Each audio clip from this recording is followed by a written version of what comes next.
This should be the place.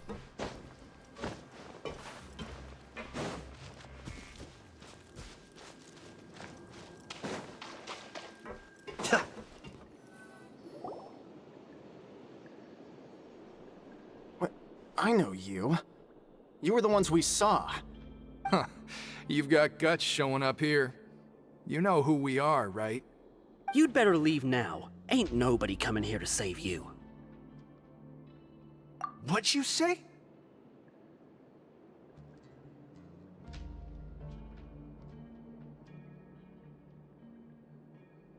Yeah, so what if they were? If you push us, we can make those rumors a reality at any time. Hey, what's the point of all those rumors anyway? What exactly are you trying to do? I don't have to tell you anything. If you turn around, go back to the dormitories, and act like you never saw anything, then I'll pretend that you never showed up here. Yeah, scram. Nothing worth seeing here. Huh? What did you say? Isn't that exactly what Boss said when he left? Hey, do you know our boss?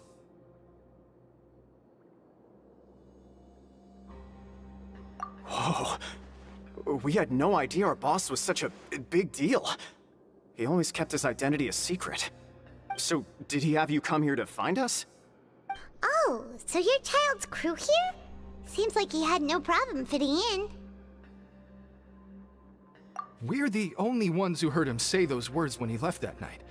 So unless he somehow told you those exact same words after that... All right. I guess that's proof enough for me.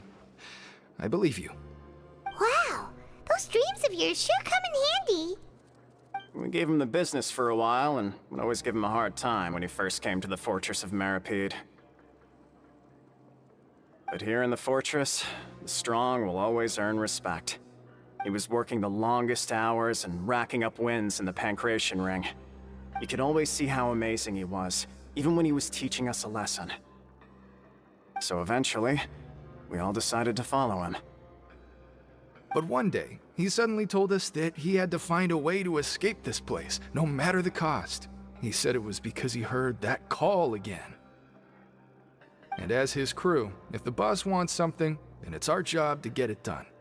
So, we got to work, and used the hidden rules that were here to make up and spread the rumor about the cannibal rule.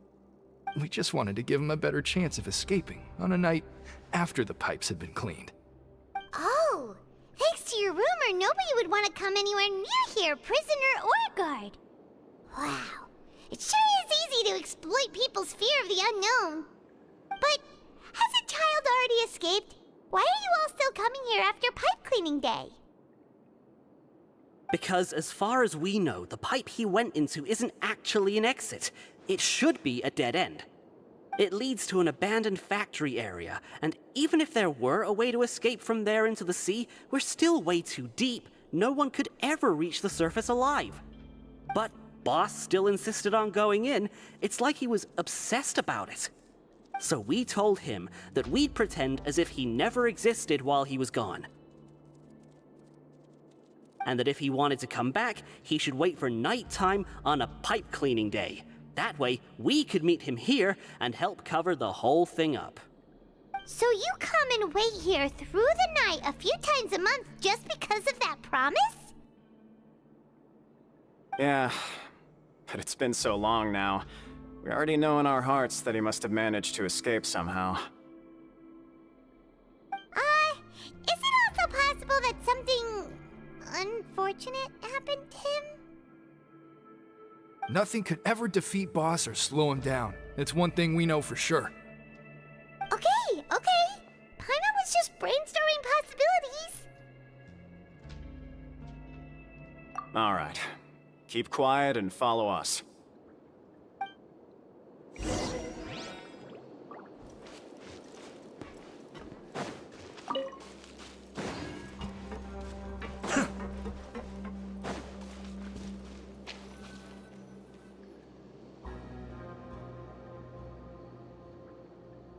The way up from here has been sealed off. It's impossible to get through.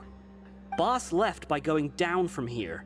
It wasn't full of water at the time. Later, we came back hoping to have a look. That's when we found out it had been completely flooded. It's impossible to navigate unless you're an extremely skilled diver. Do you think Child got trapped by the water? Not likely. We all know that Boss was an incredible swimmer.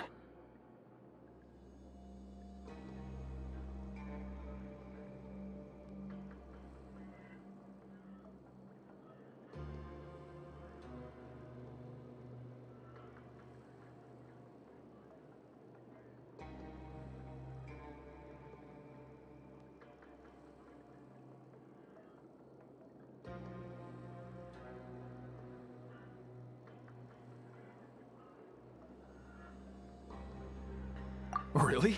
Then have him come investigate, pronto. Just be sure to tell us if you get any news about Boss. It's getting late. We should leave before the guards come this way. Yeah, we learned a lot about what happened to Child here. Let's get going!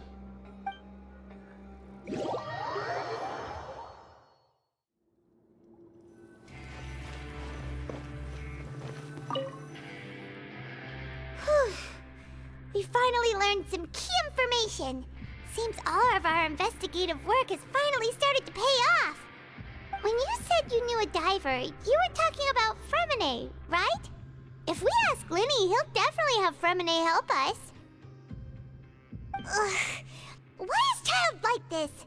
What was he doing going into the pipes? Not making our jobs easier, that's for sure. Fortunately, though, it seems like it's only a matter of time now before we find out what really happened. Now that we can finally relax, I'm starting to feel super sleepy. Let's try to get some rest while we still can. Nighty-night, traveler!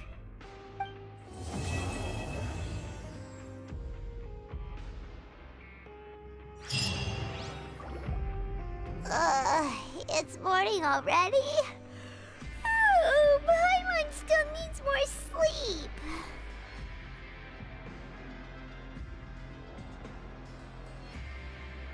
Huh? Wait, look over there! Isn't that... It's one of Linny's cards! Let Paimon see what's written on it! Maybe you haven't heard, but today is the monthly free day. Everyone has the day off today, which makes it the perfect time to do some investigating. It's been a while since we last talked. Have you been making any progress lately? Let's meet at our usual spot in the factory area before lunchtime. I have new information. Ooh, today's our lucky day. We have the day off. From the sound of it, Lenny's been making progress with his investigation. Wonder what he's discovered. We still have some time before we meet up. Let's talk with the people here for a bit more before we go.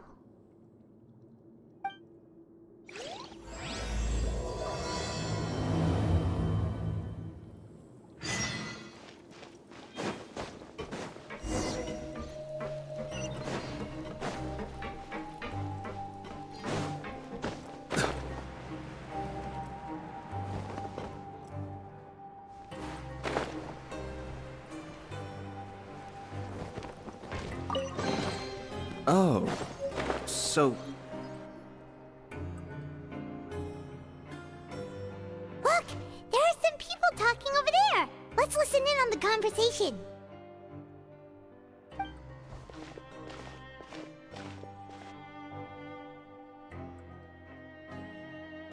If you ask me, those pompous parasites on the surface act like they're all a bunch of aristocrats. Do any of them give half a hoot about a bunch of dogs like us? Hey, speak for yourself, mate. I'm no dog. Oh, you think you're special or something? If you're here, then you're just a convict like the rest of us. I've heard that even if you're released after serving your sentence, going back to life on the surface ain't any better. Once a criminal, always a criminal. Or marked for life. I don't buy that. Hey, how cool would it be if the whole world was destroyed by a giant flood and everyone had to start over from nothing? What kind of filthy bilgewater are you spewing? I have family up there. You best shut your sewer hole with talk like that. Listen, things ain't so great on the surface, but who says that you have to leave? I've heard that you can still stay here and work even after you've served your sentence. Not bad if you ask me. Who wants to live in the ruddy overworld anyway? And what makes you think they want to hire someone like you? It's one of the great mysteries of the universe, how someone as useless as you is so confident. Whoa. Sounds like they're really unhappy about the overworld. Speaking of which, Paimon never heard anyone use the words overworld or underworld when we were living up there. Is it only something the inmates down here say? That's true.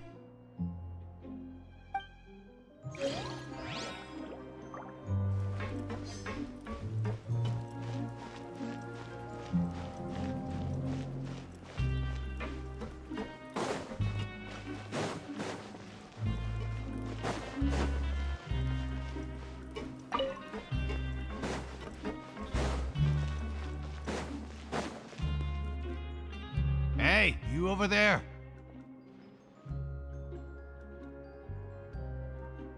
Yeah, you. Say, do you like playing card games? You know, like Genius Invocation TCG?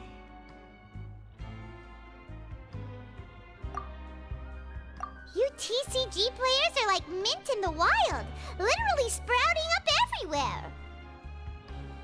Hey, come on now. What's wrong with finding fellow Invocation aficionados? Anyway, care to join me for a game? All right. No pressure. But why would you be looking for people to play Genius Invocation in a place like this? Don't people usually come here to fight? Whether you're throwing down cards or throwing punches, it's all a competition, isn't it? It's all the same in my eyes. There are lots of card players here in the fortress. When I saw you, I immediately thought, hey, even outsiders from other nations play cards. So I came over to say hi. Sure. Great! Since you've been here longer than us, you need to flex your seniority a little bit, right? Maybe you could start by telling us newcomers some stories about this place. I thought you would have already heard everything by now. All right then, did you have anything specific in mind? Or do you want me to just pick a topic? Why don't you pick? We'll let you know if we've heard it already. All right. Have you heard any strange rumors since you've arrived? Then, did you know that there are some people who are always gossiping over in the corner? There are two guys who are always skulking around in the corners of corridors gossiping. The bigger guy is Quisto, and the skinny one is Lavaroon. People call them the Bombshell Bros. I never really found their gossip very mind-blowing. And it's pretty much just the same stuff that I hear about when I'm at work every day. If you're interested, you can go talk with them. They tend to talk a lot of nonsense, but they aren't exactly bad. Good to know. Do you have anything else to tell us? Let me think. Sounds like you want to hear something a little more tantalizing. Oh, did you know that the Duke was also a convict in the fortress of Meripede before? Huh? Wait, are you serious? That's right. The Duke was an inmate just like you and me. Seems he was exiled here for committing some crime. Who knows how he ended up rising up to become the warden, though. To go from an ordinary inmate to becoming the manager of the whole place? I'm not gonna lie, I kinda respect that. A forbidden zone? Sounds like something that someone just made up. I've never heard of that. Where did you hear about it? It's just a rumor we've been hearing, but no worries if you've never heard of it. Do you have anything else you can tell us? Anything else? Not that I can think of, but I'll be sure to tell you anything interesting I hear next time. You'll have to play a game of Genius Invocation with me first, though.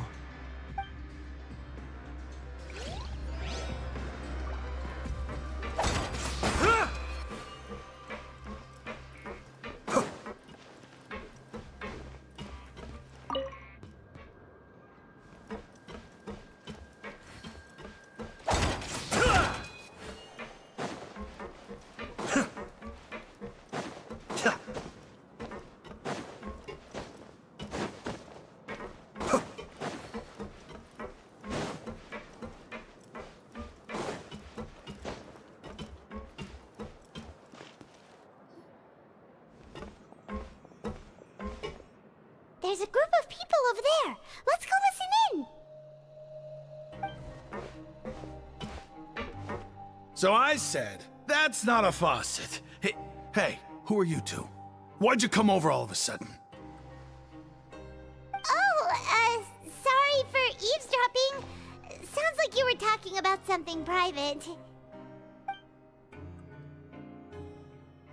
What's the matter? They're just looking to join in on our fun, that's all.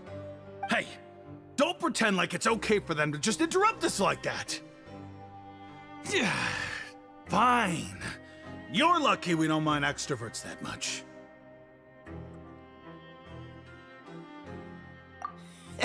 You hear that, Quisto? What nice! Your expressions tell me you're looking to hear some juicy info, am I right? But before that, it just so happens that I know you two. Really? Are we that famous? You're kidding. How often does anyone get a personal tour led by His Grace himself? Practically everyone was talking about it. Word has it that you also caused quite the kerfuffle.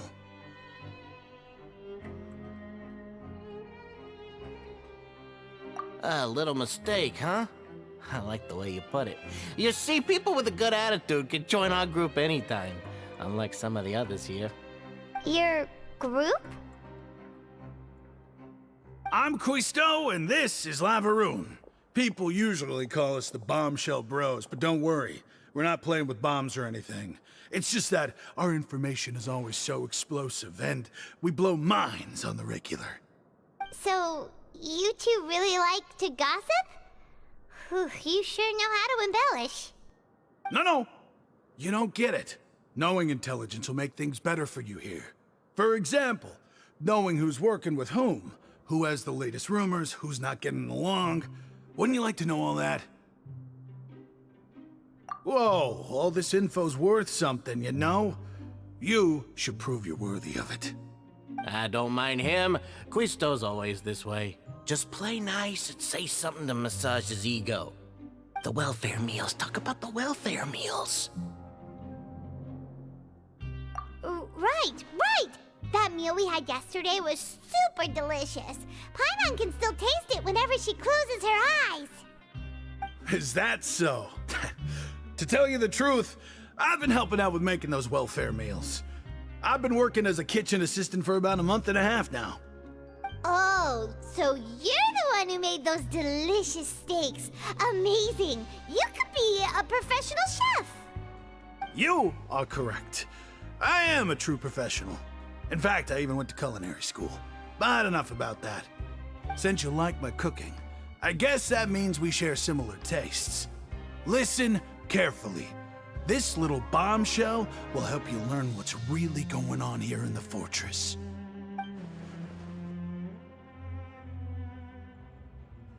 Listen, kids. The power structure within the fortress is quite complicated. The overworlders couldn't care less about us down here. We're basically dogs to them. You've already met the one person here you should never cross, the Duke, Risley. He knows more than you think. And if he doesn't care about something, then he often doesn't bother dealing with it. Those who have the Duke's attention get all kinds of special perks. Even better treatment in the infirmary. I know who you mean. It's that Jurier character, right? I don't think there's anything useful about him at all. Why does he visit the infirmary practically every day? Is it normal for anyone to be going in and out of there so often? If you ask me, he's just faking it to get out of work. But did you know that Jurier was a talented researcher from the Fontaine Research Institute before he came here? There's no denying that. I don't care if he was a researcher that could turn dirt into Mora. Once you're in the fortress of Meripede, you're just another inmate like everybody else.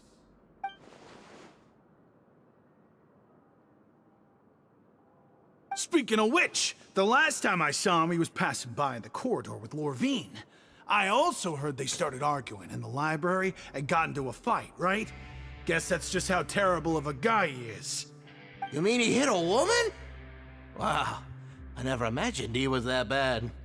But that Lorvine's also quite the odd one, you know? She's always gabbing away, got into a fight with a man, and she also got sent to the infirmary. Come to think of it, I always see her going to the sick bay every couple of days, too. Wait a second. You don't think? Do you think could it be that they're secretly meeting there to go on dates? But it's really hard to imagine. After all, I do remember seeing Lorvine beat Juria to a pulp that one time. And we might be overthinking things.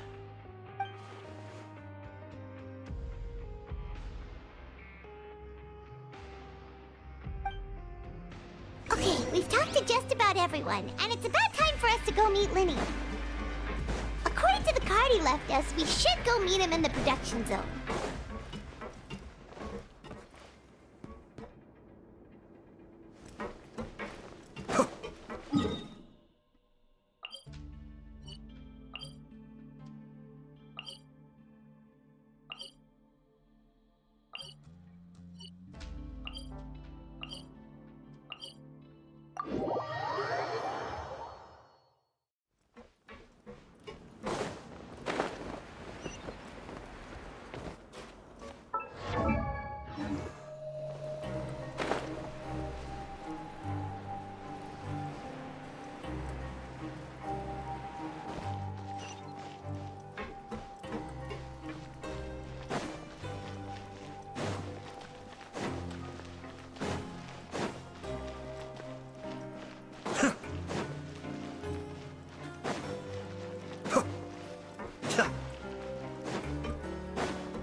Huh?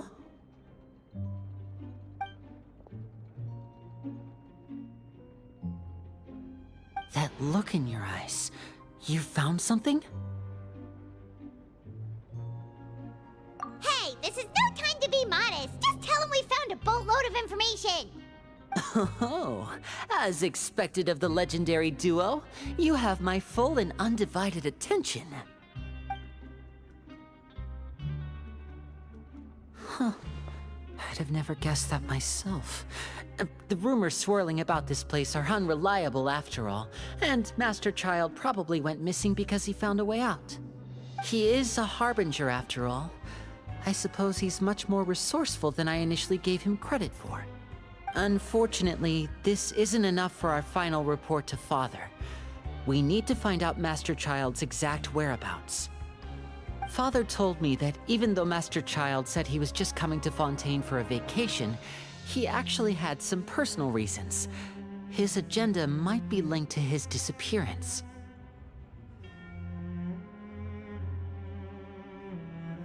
His escape route is already flooded, so we'll have to task someone with professional diving skills to chase after him.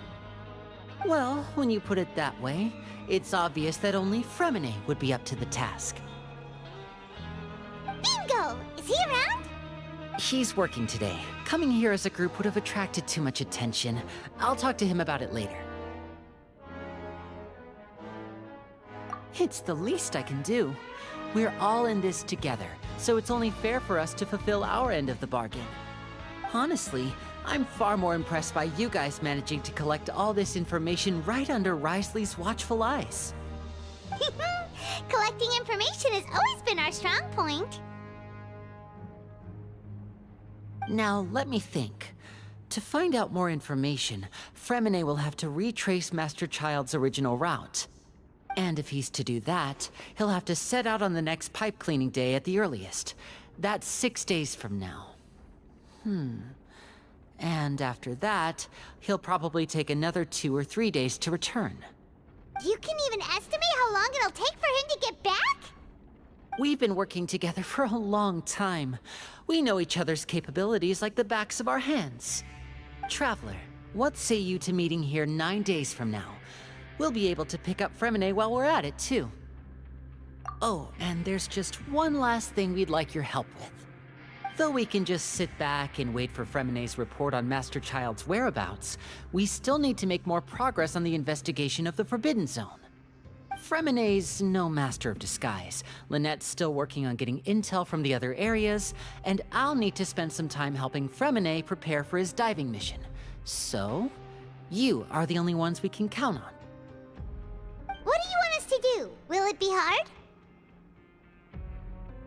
Well, I won't call it easy per se, but I think you'll be able to pull it off. Listen carefully. You'll need to find an excuse to get into the infirmary and investigate the room and environs. You've mentioned several sketchy-looking people always meeting at the infirmary earlier, so it probably has something to do with the secret we're hoping to uncover. You've already met the head nurse, so she'll be less suspicious of you. Investigate the internal structure of the infirmary and any active dealings within, and pass those on to me alongside anything else you're able to discover. But also, there's no need to take risks. Don't forget, safety always comes first. My apologies, I just started rambling out of habit. It was almost as if I was talking to my younger brother. But that's not a bad thing, right? All right, then we'll head out as soon as we finish our prep. Let's go our separate ways for now, then. Don't forget, we meet here again in 9 days. Stay safe.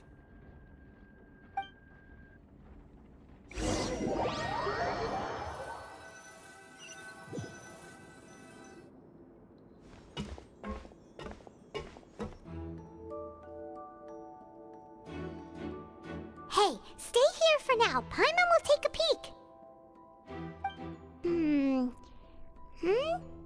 There seem to be several people inside.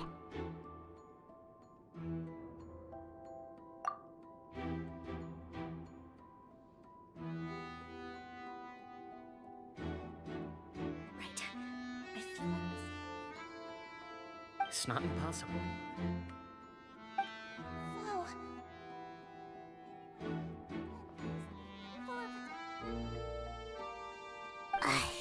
It's a bit hard to understand them from here, so why don't we just try to talk to them in person? Let's go as soon as you're ready.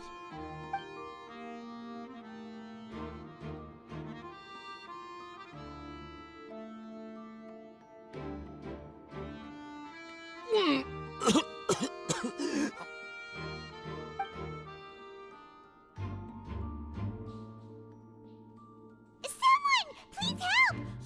He's sick!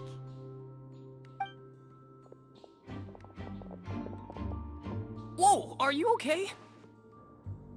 Oh my! What's wrong, little one? There's no need to panic. Take a deep breath before you begin. The traveler started complaining of a stomachache, and then nausea, and then collapsed onto the ground. Paimon doesn't know what to do! Freezing limbs, twitching fingers, and pale complexion? Could it be poison?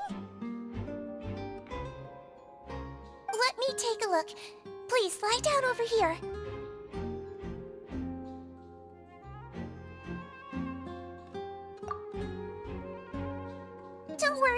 I'll get you to the bed safely.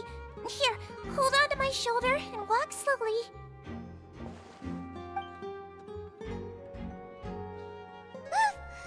You can do it, Traveler! Don't apologize. You're sick after all. Now, please relax. I'm just going to do a preliminary checkup on you.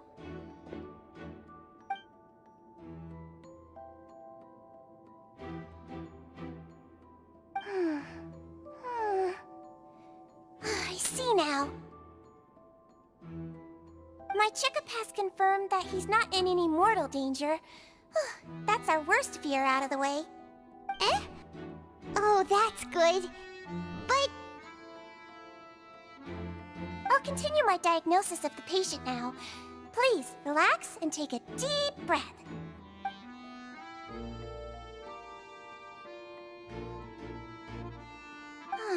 Don't sense serious damage to your organs either. Does it hurt when I press here? And here? Huh? But based on my initial checkup, there shouldn't be a problem here. How strange.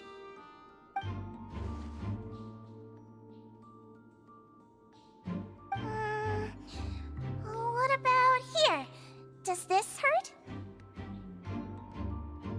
Oh, I understand. So that's what it is. I think you just ate something that disagreed with you. That's all. Nothing too serious. Outside of a pretty bad stomachache when it decides to act up. So that's what it is. Thank goodness it's not anything more serious. And there have been other inmates complaining about the food recently. I'll inform our head chef, Mr. Woolsey, of this problem as soon as possible. Congratulations! The health risk is incredibly low, so you should recover within a couple days. Why don't you take a rest here while I go get some medicine for you? Miss Levine, I'll have to trouble you to help me look after this new patient while I'm gone. Very well. And she hopped away just like that.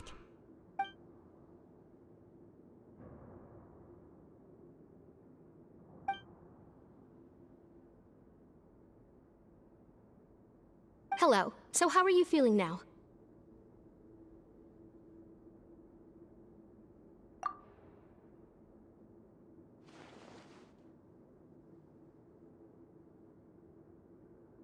His stomach ache's really bad. He was stumbling about the whole way here, so Paimon's really worried.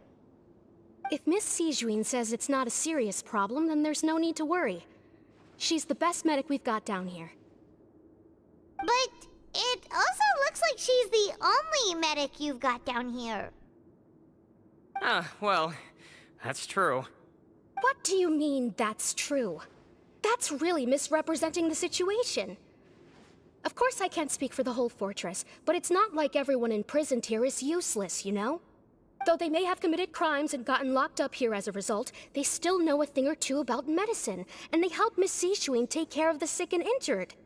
Yeah, you're right. But did you have to lecture me about it in front of another patient? Aren't you a patient too? Where did all your energy come from? That's correct. Sorry, I got a bit ahead of myself. Are you two also sick? We've been sick a while. I come back every once in a while for checkups, and to pick up the medicines Miss Sijuin prescribes for us. That's just the nature of chronic illnesses. As for her... you could say she fancies herself as Miss Sijuin's capable helper because she learned a bit of medical knowledge ages ago.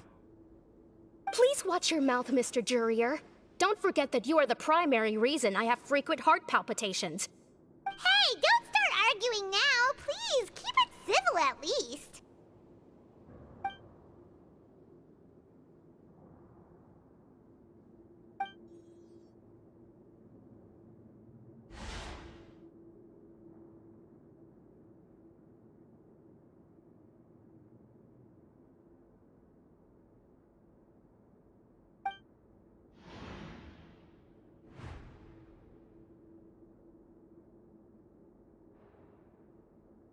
Hey!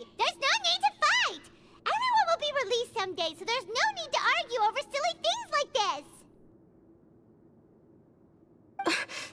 But... Release. It's way too early for us to even think about that. And who the heck knows if we'd even be able to continue our previous lives?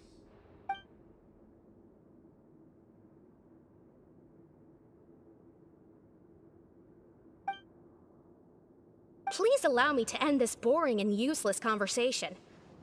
Oh, and Mr. Jurier, I don't want to see your face here again anytime soon. And same to you, Miss Lorvine. Anyway, that was more than enough rest for me, so I'm going to get out of this excessively noisy place. See you later, everyone. He just slowly walked off like that? That's just what he's like. I'm sorry you had to see all of that. I'm Lorvine, and that's... Well, his name is Jurier, but I hope you'll never have cause to remember his name. You really can't stand him, huh? I mean, can you blame me? Who would like someone who is as arrogant and obsessed with weird research topics as he is? But there's no need to keep dwelling on him. I'll accompany you two for a while. Miss Seashween should be back soon, and I'm sure you'll feel better as soon as you've had some of her medicine. No, it's nothing. I'm back! Did you rest like you promised? Thank you for getting our medicine, Miss Seashween. Did you all cooperate with your bed rest? I trust that nobody got up to walk around. Good. Here, this should be 2 days' worth of medicine for you. Take 1 pill now, and then continue your bed rest.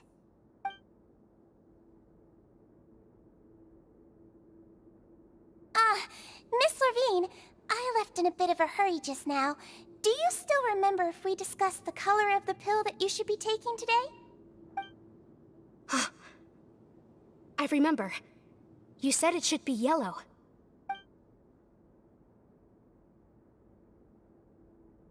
Yellow, huh?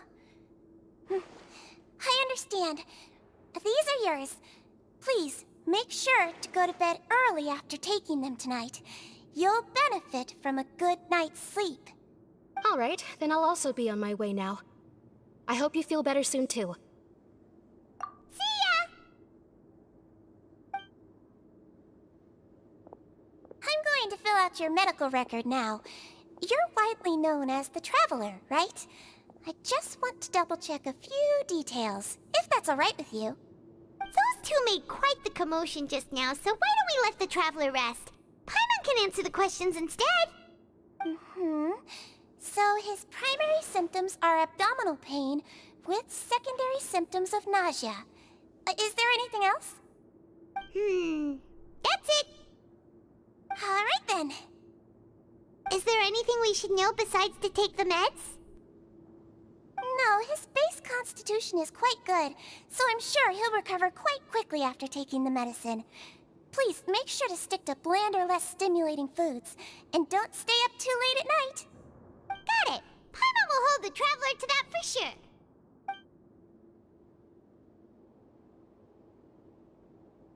Oh, you're going to take a nap already? Okay then, you get some rest.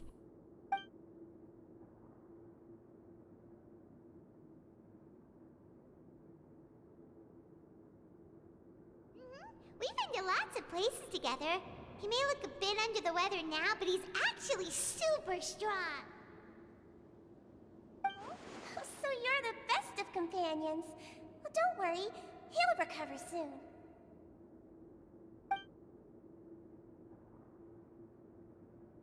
Ah, you're awake.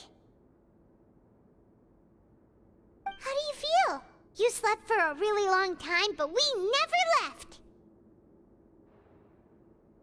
Well, now you can go back without a worry in the world. Remember to take your meds regularly, and remember bland foods. Thank you, Miss Seashween.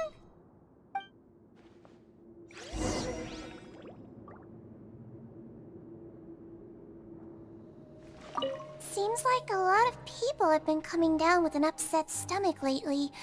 I'll need to address that.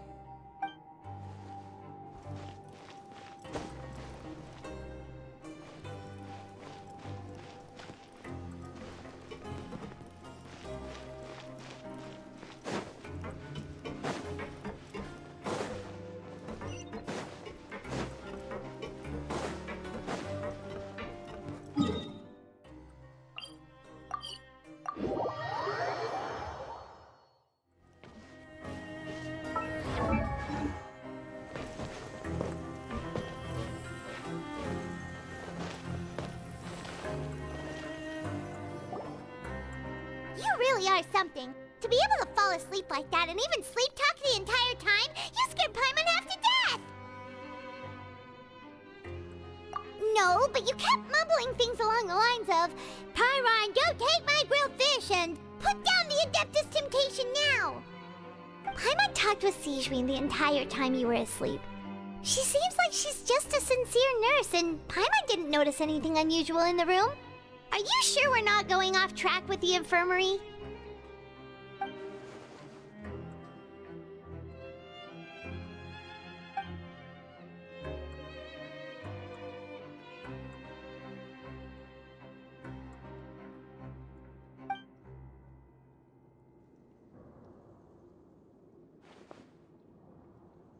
Whoa!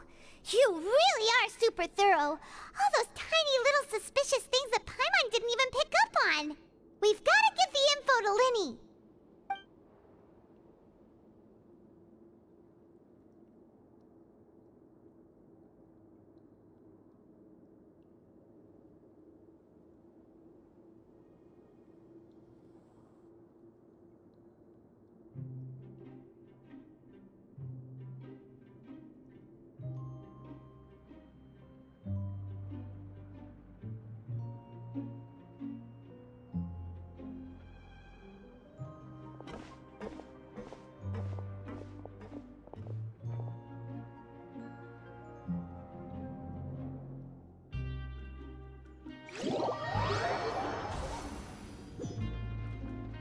Today's the day! Let's go meet up with Linny!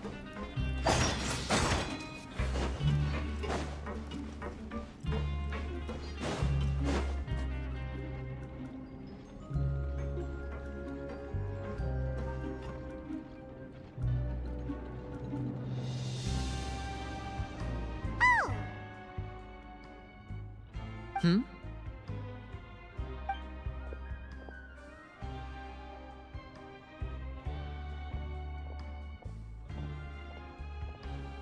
Did you two run into any trouble over the past few days? No, we just worked our shifts according to the schedule. Nothing weird happened. That's good. That means you didn't raise any suspicions when you infiltrated the infirmary. We've taken a look at the slip you've sent. Fremine successfully left the grounds via the pipes 2 days ago, and as of last night, Lynette has also infiltrated the infirmary after faking an illness. Wait, why is she getting involved as well? You already went above and beyond when you scoped out the infirmary. To put it more bluntly, even if we were to view that as something you did in exchange for Fremine's help, you've already done more than enough. Infiltrating a guarded stronghold is a different kind of job from a one-off investigation. We want to avoid using the same faces over and over and reduce the amount of suspicion that will fall on any given person. Lynette also felt like you have already taken the first step for us, so she should be the one to finish the job. So that's what Lynette thinks. Oh, Paimon hopes everything's going well for her.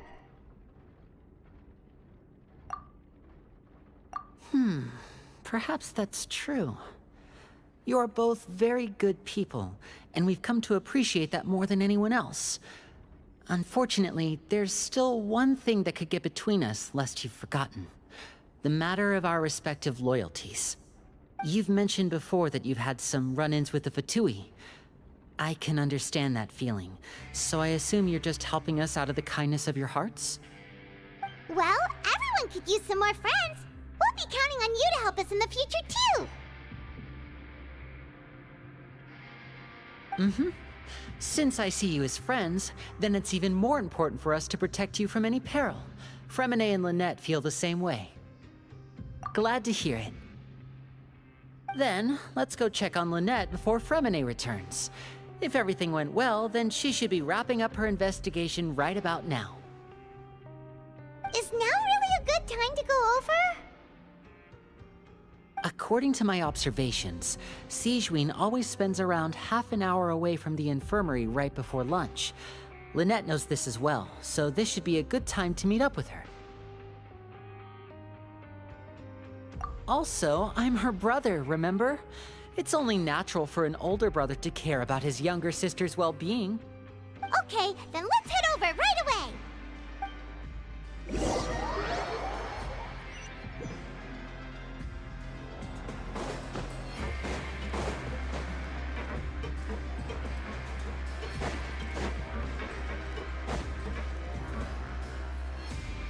Lynette should be here right now.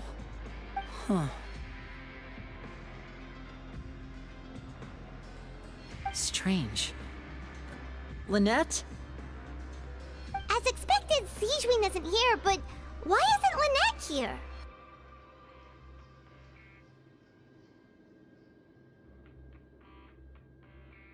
No, Lynette rarely deviates from the plan.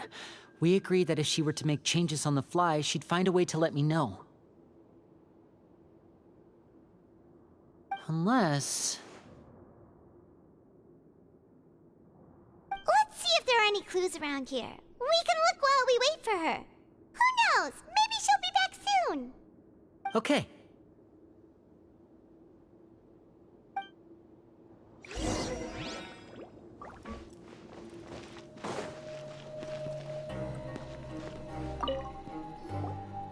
Ah, this is it! We saw it before! Wait, this thing? It doesn't look like it's been disguised that well.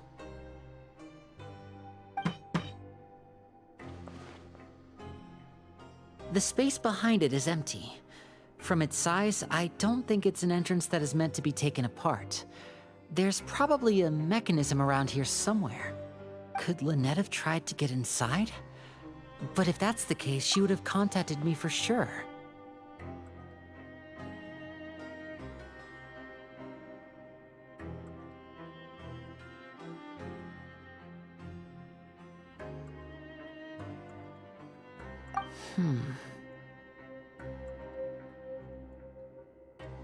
Let's look around here for some more clues.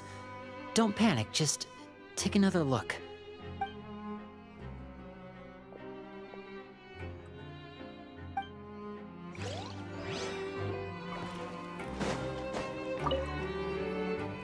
None of the beds have any signs of having been slept in, except that one over there.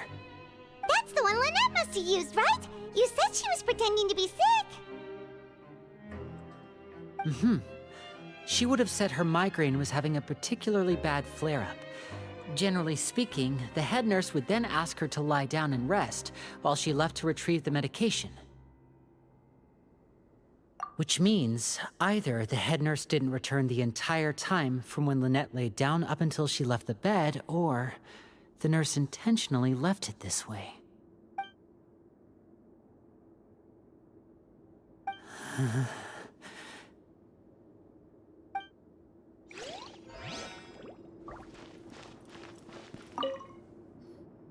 There are some books here and a few files.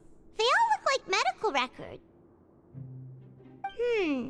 Advanced nursing, how to raise the spirit of your patients, a quick guide to the psychology of emotions, and the meaning of laughter. These sure are some interesting books. Who knew Sijwin would be interested in these kinds of things? She even has books on understanding people's motivations and feelings. Is it because she's a Melusine? Or does she have a need to understand her patient's emotional state? Seems quite normal to me. These are skills that would come in handy for a nurse from time to time.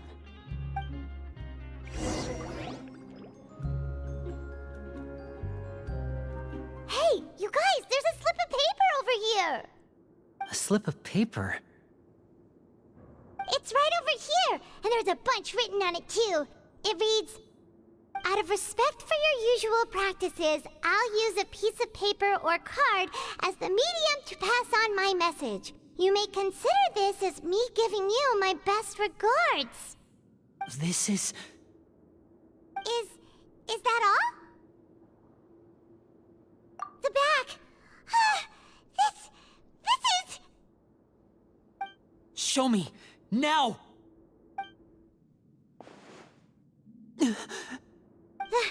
That look on your face. Paimon's reading it now. Would you care to guess where Miss Lynette of the Fatui could be right now?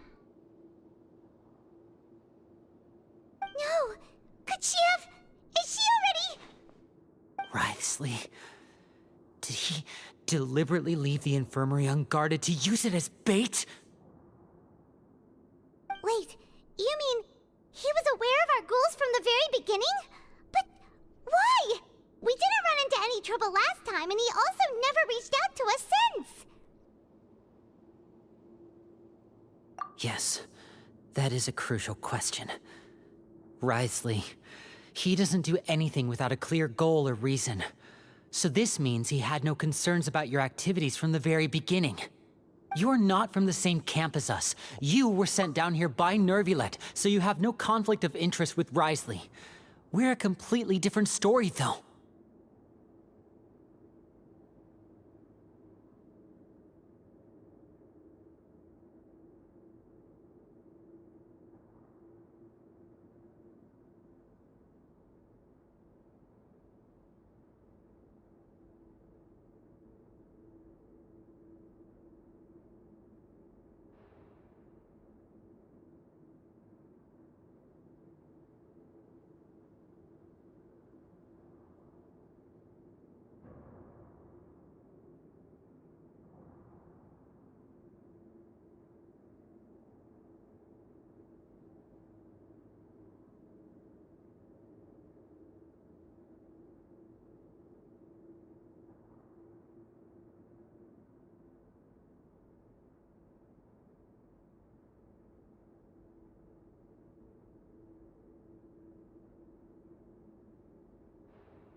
I'd like to know that too. Why did he only go after her? Don't panic, just think everything over. I have to stay calm. This is not like what happened last time. The situation's different now.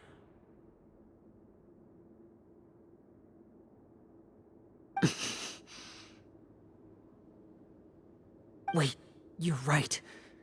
Wait, but that means... the fact that Fremine was able to leave the grounds, could Wriothesley have let him go as well? But what does he gain by letting Fremine leave like that?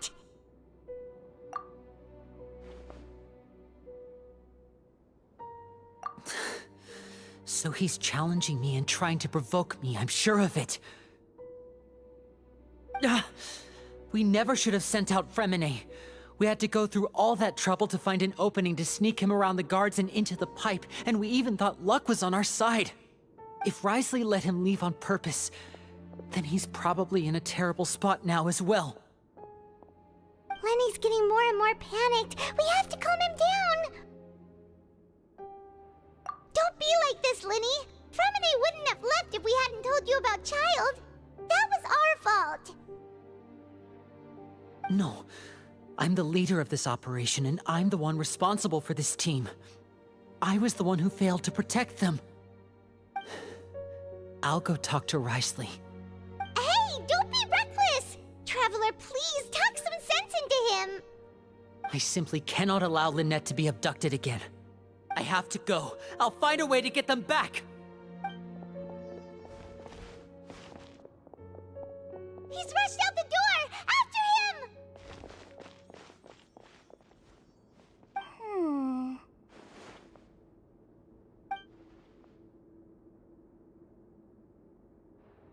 Right.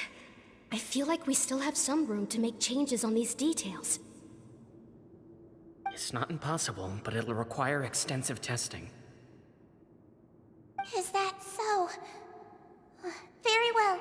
Then please be mindful of the time.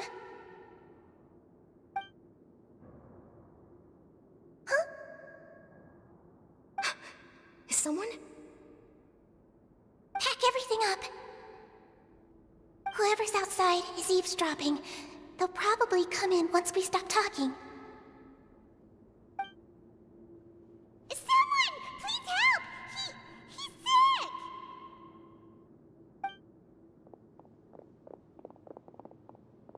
Whoa, are you okay? These two. As expected, they've already found this place. Oh, they are quite sharp. What a delightful turn of events. I like smart people, but I also like playing dumb.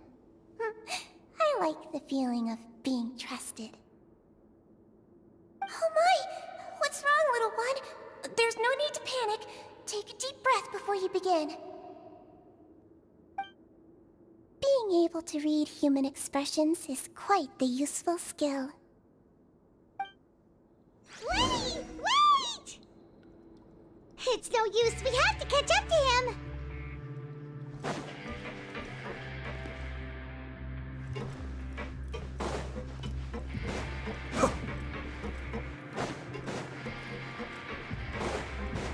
He's already out of sight! How is he so fast? Let's go head him off at Risley's office!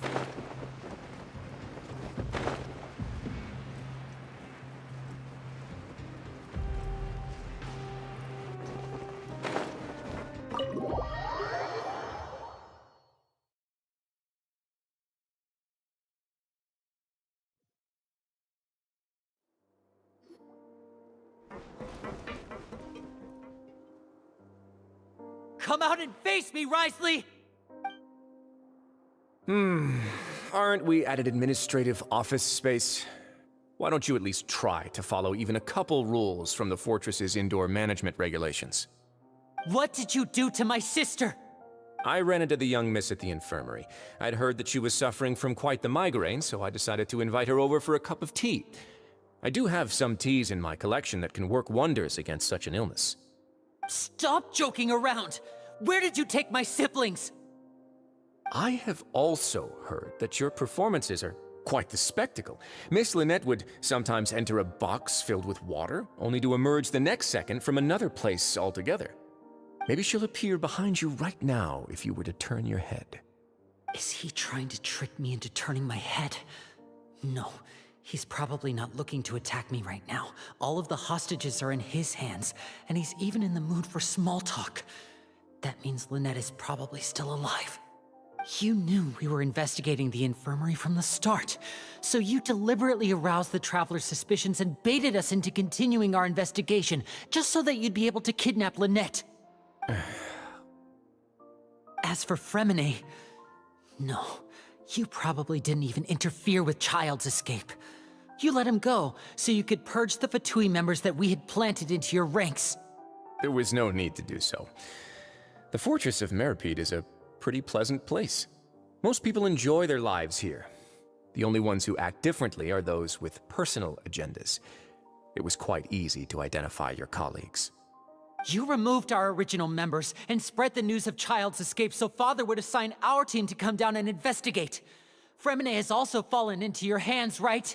If you're oh so omnipotent and so in control, why would you need hostages? One correction. Lynette is in my hands right now, but Fremine is not. He's not. What do you really want? Lenny! Oh, wonderful. Everyone is here, so I'll only need to say this once. Thank you so much for cooperating with me. Eager and to the point, I see. Alas, only Miss Lynette is currently having a cup of the fortress's finest tea. Although, as per your original plan, Mr. Fremine should also have returned to the fortress by now. But he has neither shown up within my gates, nor has he been taken into any kind of custody. So where do you think he may be right now? Wait, you can't mean... You locked him outside in the sea? I closed the fortress's gate to the outside world. That's all. Fremine's a star diver, so he should be fine, right? No, we're still here, so he'd definitely try to find a way to come back for us. So we can't assume he might have made a break for the surface. But why would I do this, you may be asking? To have an audience with you, of course. My intel tells me that Mr. Linney is a great magician, so it's only natural for me to want to have some cards of my own when it comes to negotiating. Besides, I do recall you mentioning to Miss Lynette that you've always wanted to have a face-to-face meeting with the Lord of the Fortress of Meripede, regardless of whether it was in a personal or a professional capacity. Well, you got your wish. So, you've been keeping tabs on us before we even set foot in the fortress. Some of my folks just happened to hear a thing or two, that's all. In any case, I will be straight with you. I was willing to play dumb and turn a blind eye, so we had a pleasant few days playing games together here. But once you started focusing on the Forbidden Zone, all of that changed. Mr. Linney, the cards are stacked against you right now. Miss Lynette is in my hands, and Mr. Fremenet is still slowly being pickled out there in the brine. You know just as well as I that he cannot last out there forever. You need do but one thing to guarantee their safety. I would like you to contact your superior, and ideally invite her over for a cup of tea with me. You want to see Father? But why should she bother giving you an audience?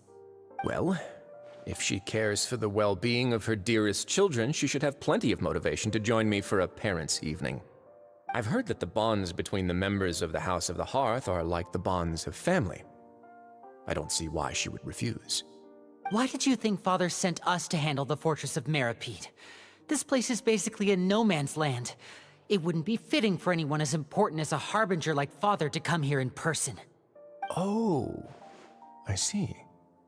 So it's because she doesn't care for my place here. That's such a shame. After all, I've amassed quite the tea collection. I was looking forward to sharing it with her. Both Monsieur Neuvillette and Lady Farina have already received many samples as gifts. Was this the extent of your master plan to get to Father? No matter how much pressure you may put on me, I won't allow you to use us to blackmail her. You people really are difficult to get along with. All I'm asking for is a face-to-face conversation. Does she truly have no interest in the fortress's secret? Mr. Linney, you have one last chance to invite your father here. If you refuse... Linny!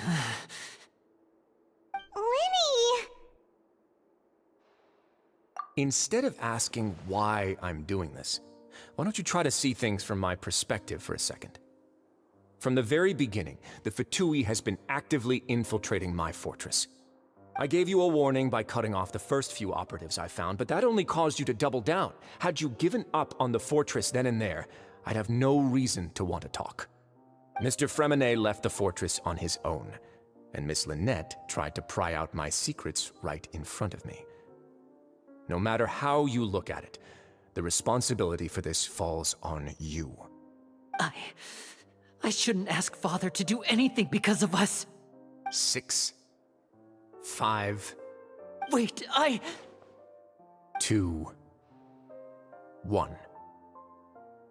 Time's up. It really is a shame, Mr. Linney. Risley! Negotiations have broken down. Please leave, ladies and gentlemen. It's time for my afternoon tea. Yeah,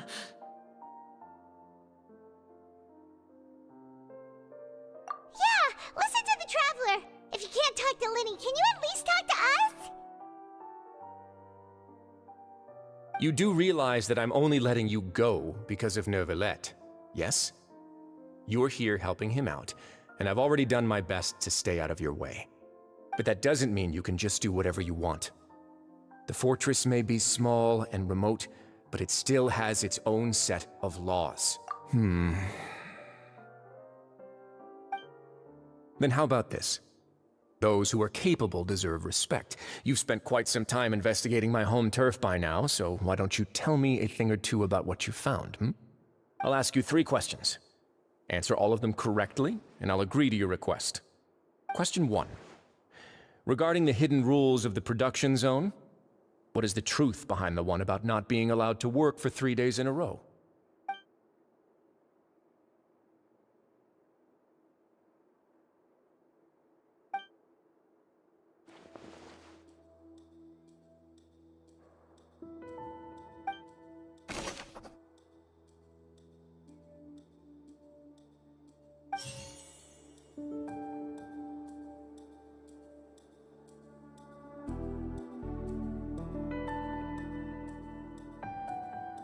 According to Collins, the Pancration tournament only took place because the Fonta company sponsored it. The company must want a return on their investment as well. Fonta's internal report suggests that they're starting a new trial of an unnamed and unpackaged product. but the product has to undergo a trial because even Fanta's own employees have a lot of reservations about it. We often see Miss Sigewin observing the prisoners at work near the production zone. It seems like she can perceive the general state of a person's health just by looking at them. The research notes said that the Melusine race perceives the world very differently from humans. As a result, the Melusines have also developed a sense of aesthetics that appears rather strange and alien to humans. The Fanta promoter has been struggling because he doesn't recognize the real value of coupons. Meanwhile, the Duke believes that only idiots who don't understand the value of coupons will spend them on Fanta. I've been told that the infirmary is always empty for the half hour just before lunch. But what could Sigewin be doing during that time?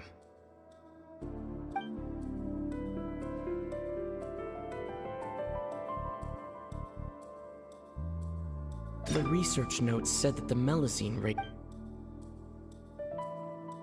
We often see Miss Sigewin Fanta's internal reports suggest that they're starting a new trial of an The research notes said that the Melusine.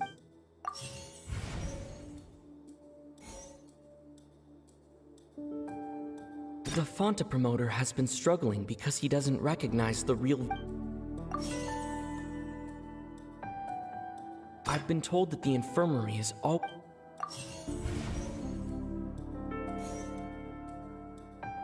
We often see Miss Siege.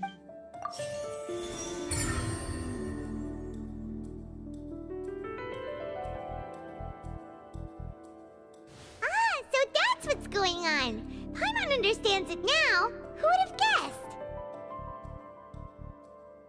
The hidden rule of the production zone. People are not supposed to work 3 days in a row, and if they do, they'll get strange meat in their welfare meal. At first, we thought this strange meat must have something to do with the people who disappeared, but in reality, they were all prepared by Sigewin, the head nurse. She often visits the production zone to observe the workers' health and makes a note of anyone who has worn themselves out after 3 full days of work. Out of her sense of duty as the head nurse, as well as her genuine concern for the workers' health, Sigewin visits the cafeteria right before lunch and cooks an extra dish for those who can use the stamina boost. Sigewin has only the best intentions with her surprise gift and doesn't want anyone to find out about what she does. However, unfortunately, Melusines as a race perceive the world differently from humans, and their sense of aesthetics is even more alien to us. The recipients of her lovingly prepared special meals cannot taste the care within and usually just freak out. Are we on the right track? Not bad. You've uncovered Sigewin's secret and even guessed her intentions correctly as well. It's nice to know that her efforts have not gone unacknowledged. All right, now for my next question. There are also some hidden rules in the Pancration Ring, including the one that you're not allowed to support both sides of a fight. Why is that?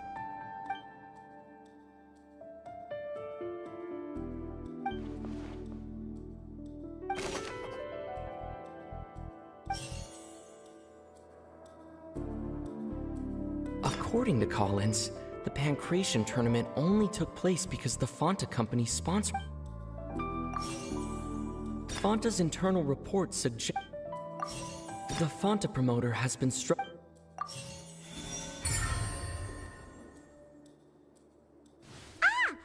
gets this rule too now, so there really was nothing to be afraid of. That hidden rule of the Pancration Ring is about how, people are not supposed to bet on both boxers at the same time. And if they do, they'll receive a package containing a strange, blood-colored liquid. People get scared when they see it because they've subconsciously begun to associate it with the missing boxer. But really, it's just a bottle of the latest yet-to-be-named and packaged new Fanta trial product. A blood-red drink. It's no wonder even Fanta's own staff were questioning the company's decision-making.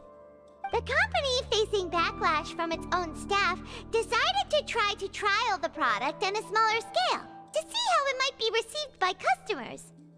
They came to the fortress of Meropide and offered to sponsor the Pancration tournament so they could push their new product.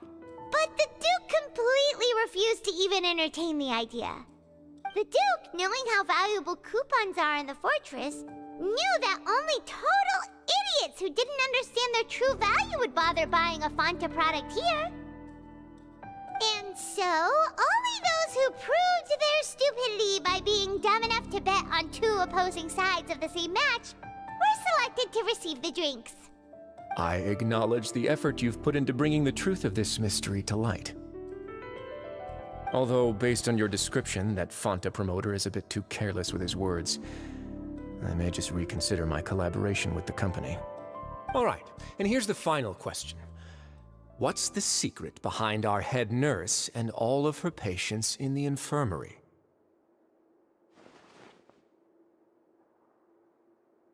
Stop your cruel and pointless games, Risley!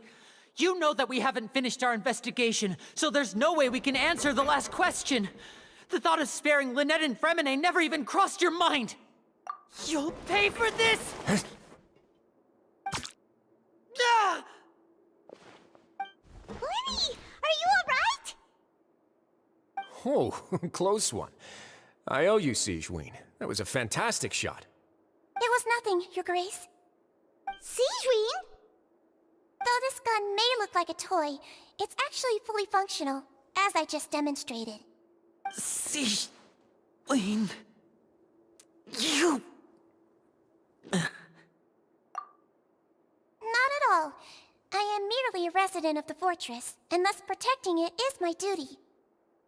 When Monsieur Nervulette asked me to come here, he told me that my job would be to take care of the well-being of everyone here. I am merely discharging my duties. But if you mean what you just said, then isn't Linny someone you should be looking after as well? Isn't he a resident here just like the rest of us? But I really am just doing what Monsieur Nervulette told me to do. Everything I did, I've done to protect them. Had I not, they would be in far more dire straits right now. His Grace knows it too, right? Your Grace? Mind proving my innocence to them? My dear Sigewinne, whatever shall I do with you? Would it have killed you to just wait another minute or two? Well, it's nearly time after all. The way you do things can be truly frustrating sometimes, Your Grace. I figured I should try to talk some sense into you. What are you talking about? What time? Take me if you want, but let them go. How touching. Can you just give me one more minute? Don't be like that, Your Grace. All right, everyone, calm down. 2 more visitors will be arriving any time now. I'll go get a cup of tea. Miss Sigewinne, I leave Miss Lynette in your care. You... What are you doing?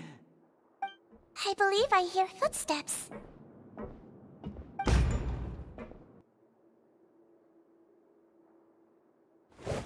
Some space, please.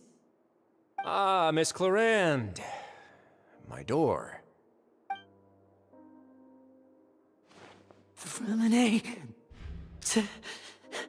Fremine... What's going on? What is Clarande doing here? Work. I'm sorry about shooting you, Mr. Linney. The tranquilizing effect will begin to wear off soon. Please take it easy in the meantime, though.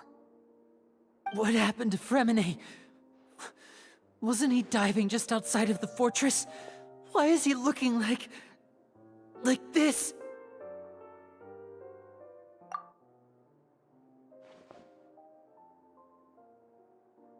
A flushed face, an accelerated pulse. He must have consumed primordial seawater. What did you say? Please, make some space. I'll need to give Mr. Fremine a more thorough checkup. Your Grace, I'll leave the rest to you. I'll talk to Clorand while you get Freminet to where he needs to be. Everything else can wait.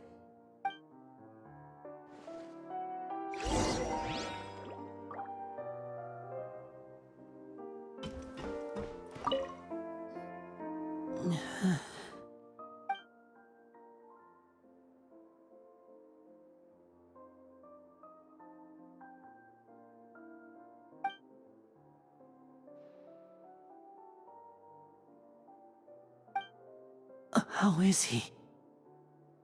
These symptoms are probably caused by an acute ingestion of a large amount of primordial seawater. Still, his condition is not critical. Of course, it would be best if he stayed for further observation. Let's leave him here for now, and move him to the infirmary once he's recovered a bit more. Sorry. I am aware that the infirmary may not be your favorite place in the world at the moment. We do only have a single clinic in the fortress, however. Why would he ingest a large amount of primordial seawater after leaving the fortress? How could that possibly happen? Please, look after Mr. Freminet for the moment. I'll go fetch some medicine and a respirator. Oh, I'll bring Miss Lynette back with me. Where is she? How is she right now? Oh, she just took a nap in an empty room after I tranquilized her. If my calculations are correct, she should also be waking up right around now. You might not believe me, but His Grace and I actually made some snacks and tea for her.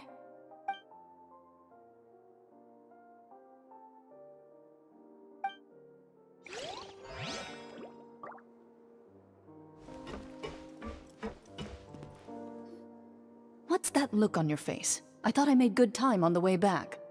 Oh, I'm just admiring your punctuality. Had you arrived just a few minutes later, Sigewinne may have been forced to shoot Mr. Linney again. How's the situation out there? The water has changed. It's pretty much as expected. The concentration of primordial seawater has increased significantly. I was only out there a short time, so it wasn't too bad. But if one were to stay for any significant amount of time, well, you can see how that boy's doing. Where was he when you found him? The abandoned zone at the end of the pipes. A good distance into the water. Closer than I thought. He must have recognized it early on and tried desperately to swim back. Locking the door was necessary. I don't think we could have saved two. Well, I did try to convince him that I had my reasons. Never seems to work, though. It would probably work on Neuvillette. He has a knack for picking out who had good intentions, even when the outcomes were all terrible. That's a bad sign if you're having to plead your case to Neuvillette. Want some tea? Not particularly. If you want to drink some that badly, just say so. Fine, I'd like to get some tea. Want me to get you a cup too, since I've already made it? Might as well then, I suppose. Actually, do you have a towel? I would like to dry my hair.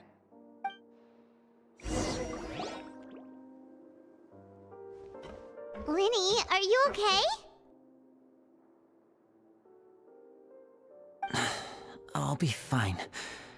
They're all here now. Don't worry about me. Are you sure? You don't look all right.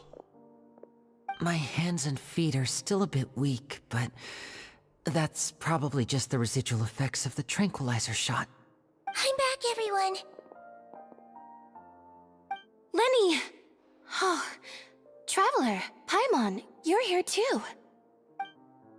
Freminet? Is he... He'll be fine. But for now, please help me lift him up.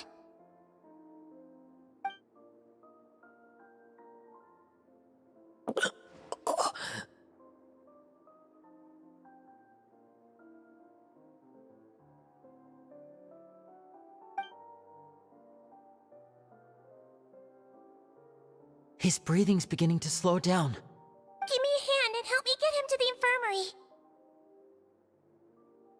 Yeah, I'll take him from this side. Lynette, together? On it. Traveler, you seem pretty worried about him. Want to come with us?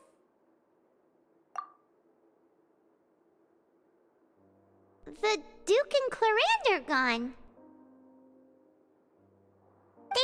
probably went to get some tea. The Duke will explain the truth in just a bit. Miss Cloran will need a break, since she only just returned from rescuing Fremine out of the sea.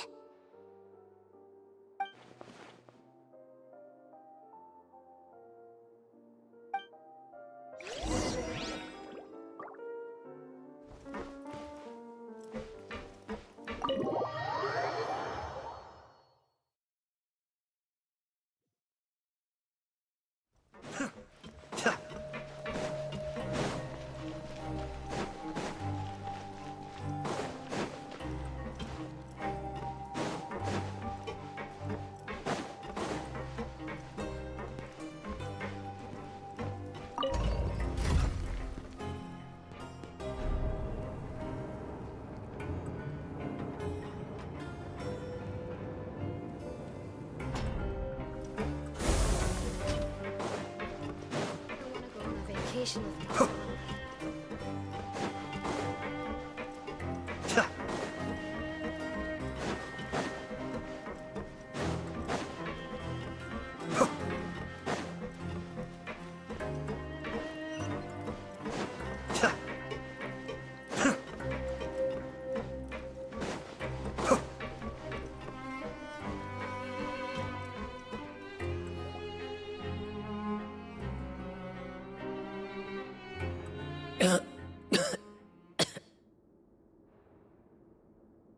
He's awake.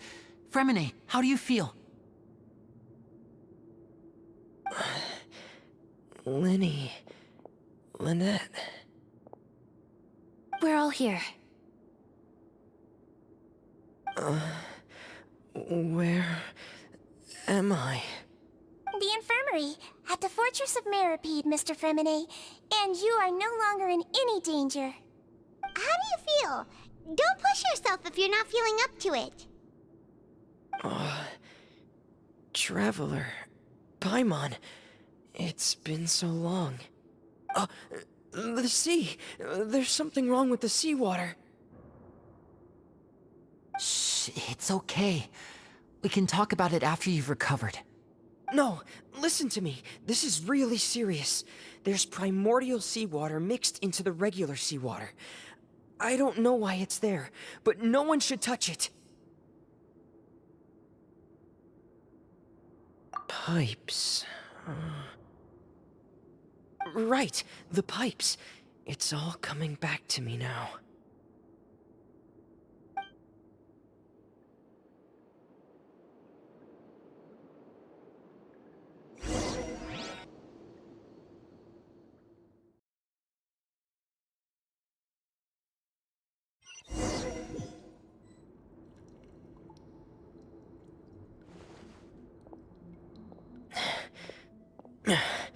I'm in. Seems like this pipe hasn't been used in a long time. It looks abandoned.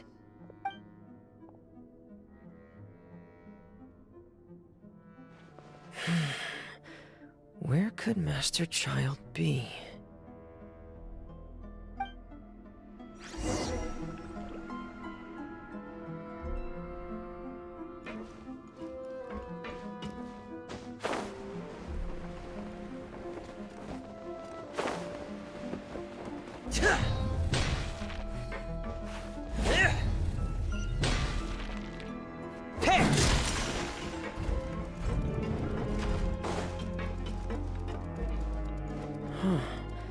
This mechanism looks like it's been tampered with.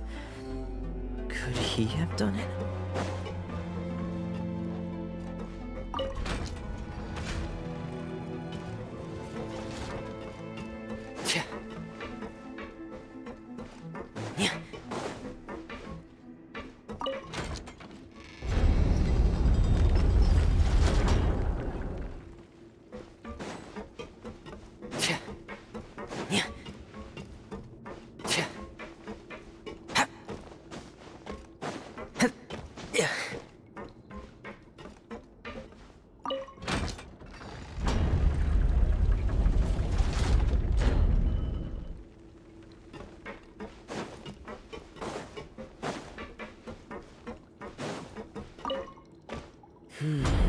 It's getting stuck on something.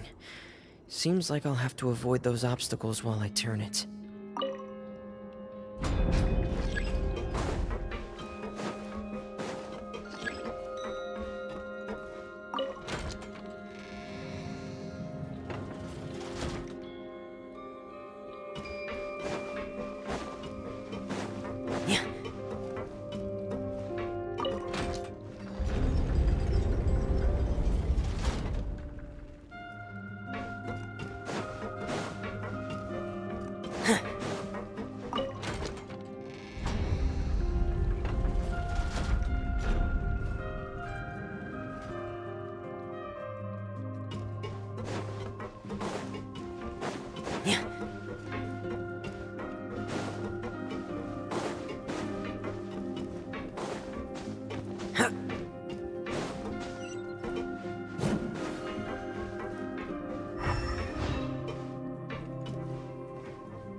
This is where the water starts. Okay. Master Child probably dived into the water. I'll go take a look as well.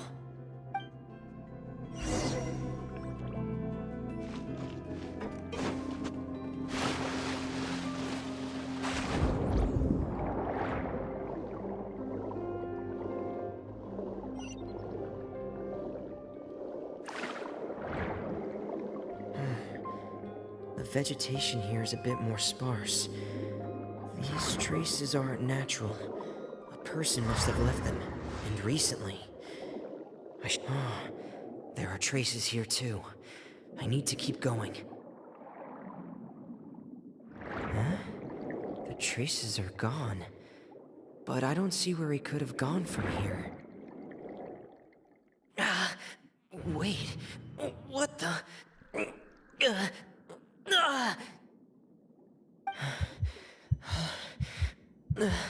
My heart is racing, and it's getting harder and harder to breathe. What's going on?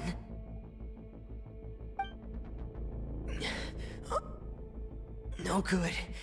I have to get back. They still don't know anything about what's going on. If I turn back right now, I should still be able to make it.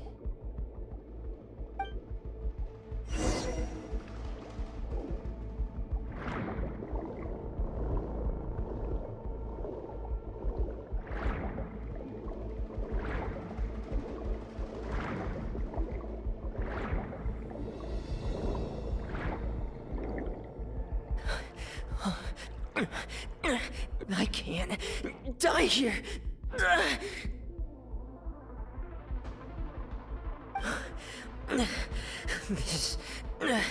This is bad. I'm feeling worse and worse, and I'm still underwater. I have to push on.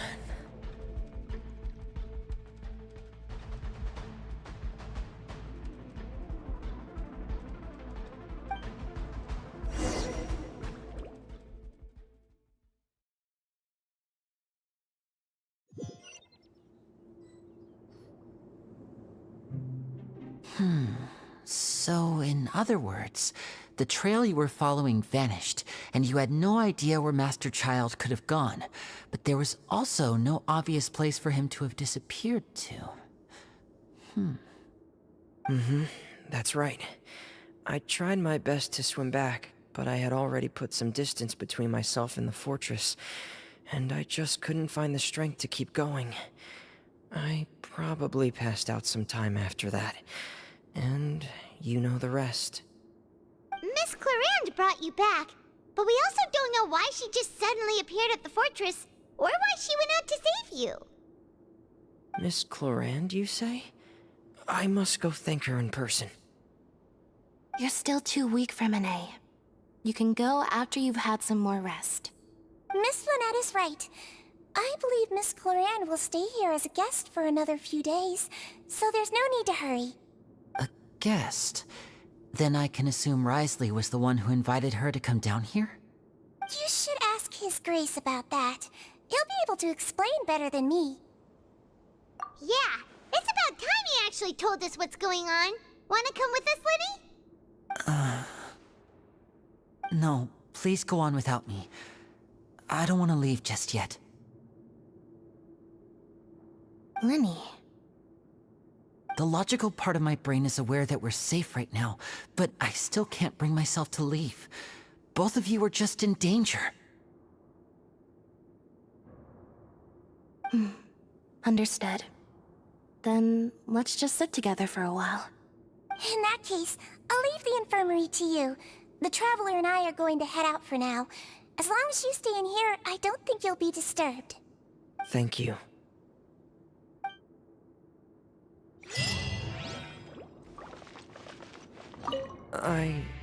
I'm so sorry, Lenny. I'm also really sorry, Lenny. I should have been more careful. Don't say that. It was all my fault.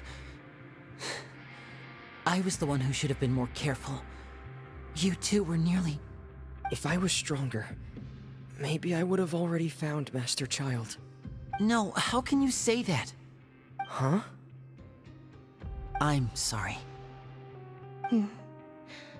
What I'm hearing is, we all dropped the ball at some point during the mission, so the responsibility falls on all of us.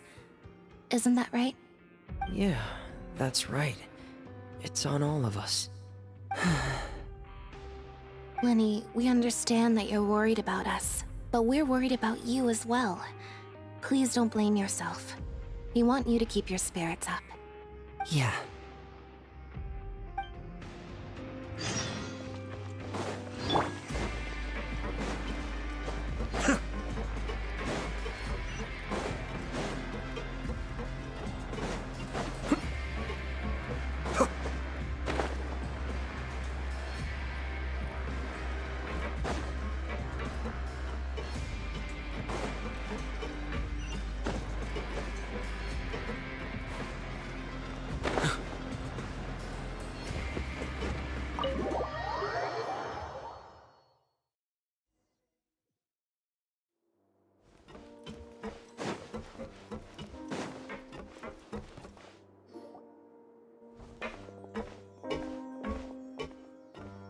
Excuse me? I take it Mr. Fremonet's condition has stabilized?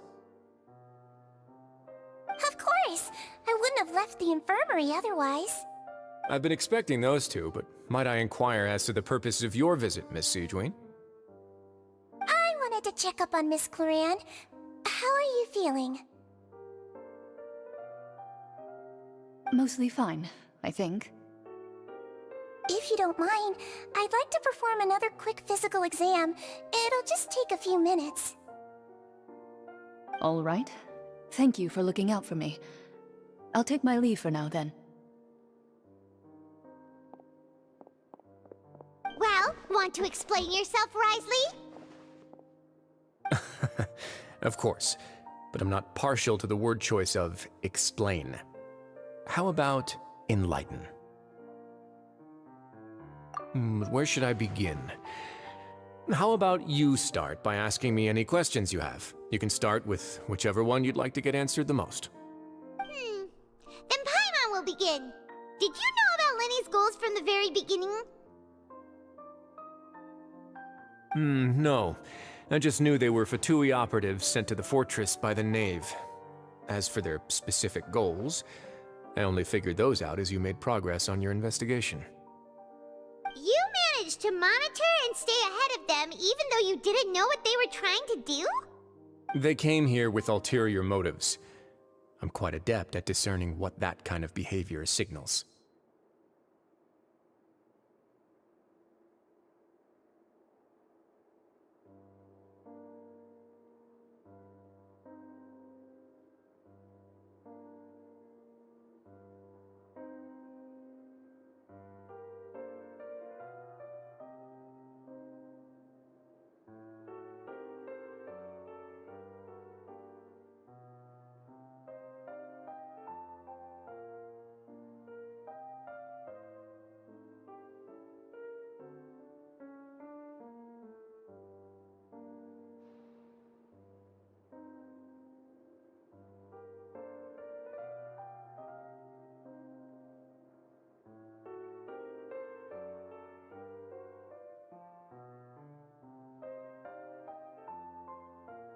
Initially, I thought their goal was just to investigate Child's disappearance.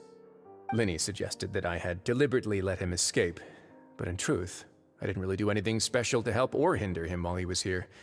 Everything he did, from finding helpers to leaving this place, he did on his own.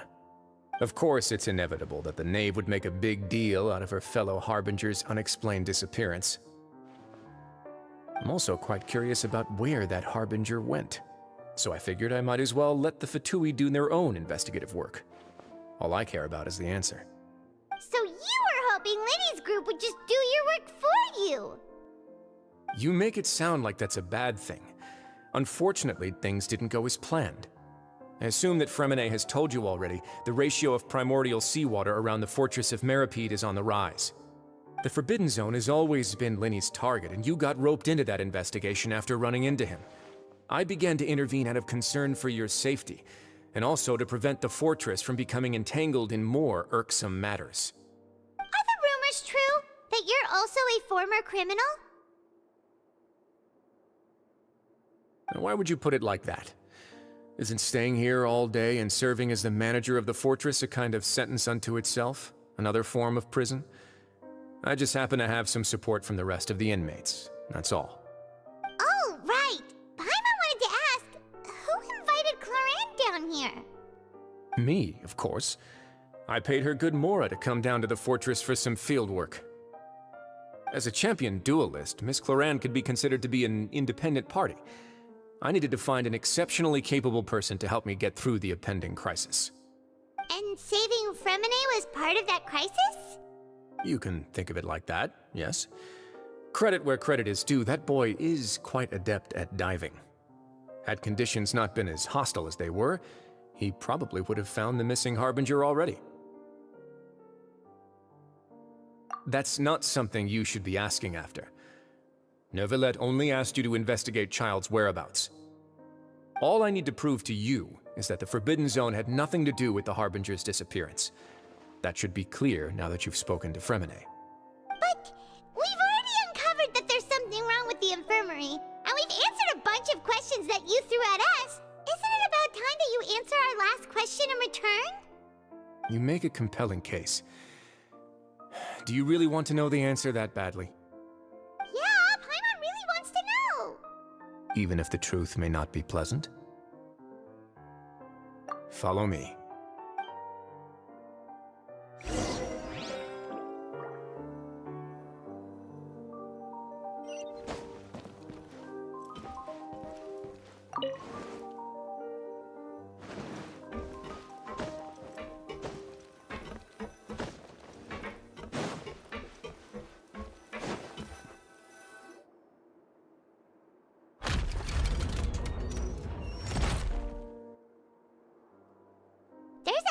Door here?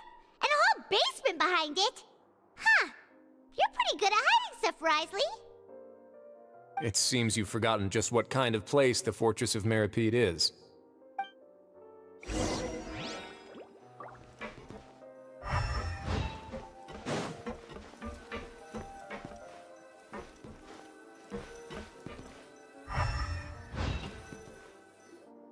Stand on the central plate. Wait, is there a secret mechanism or... Whoa!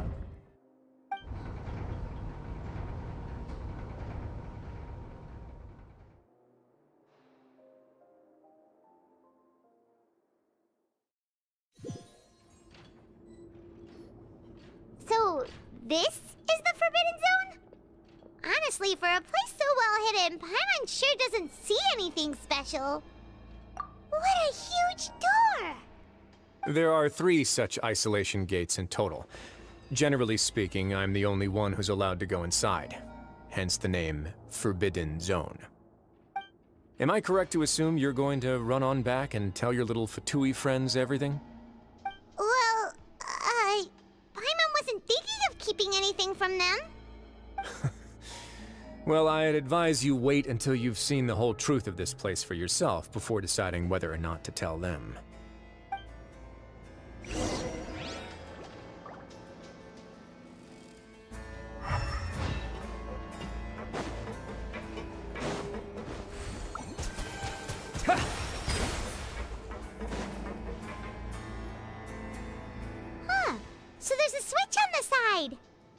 Stand back.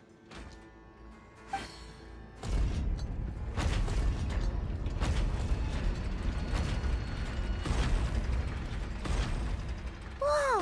They all just went up one by one! Go on, have a look.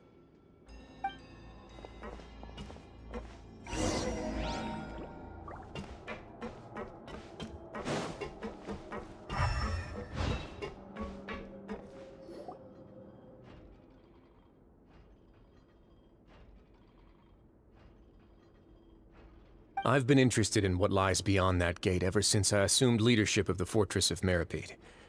Of course, it would be unwise to recklessly open it, but it'd also be risky and negligent to simply ignore any potential danger that could be behind it. The readings on that dashboard have not budged since the day when I first laid eyes on this place. But over the past year, the needle has crept upwards from its original position, likely because some parameter it's been tracking has changed, if only infinitesimally. Normally, I would have ignored it, but I happened to have some free time when I noticed it, so I investigated.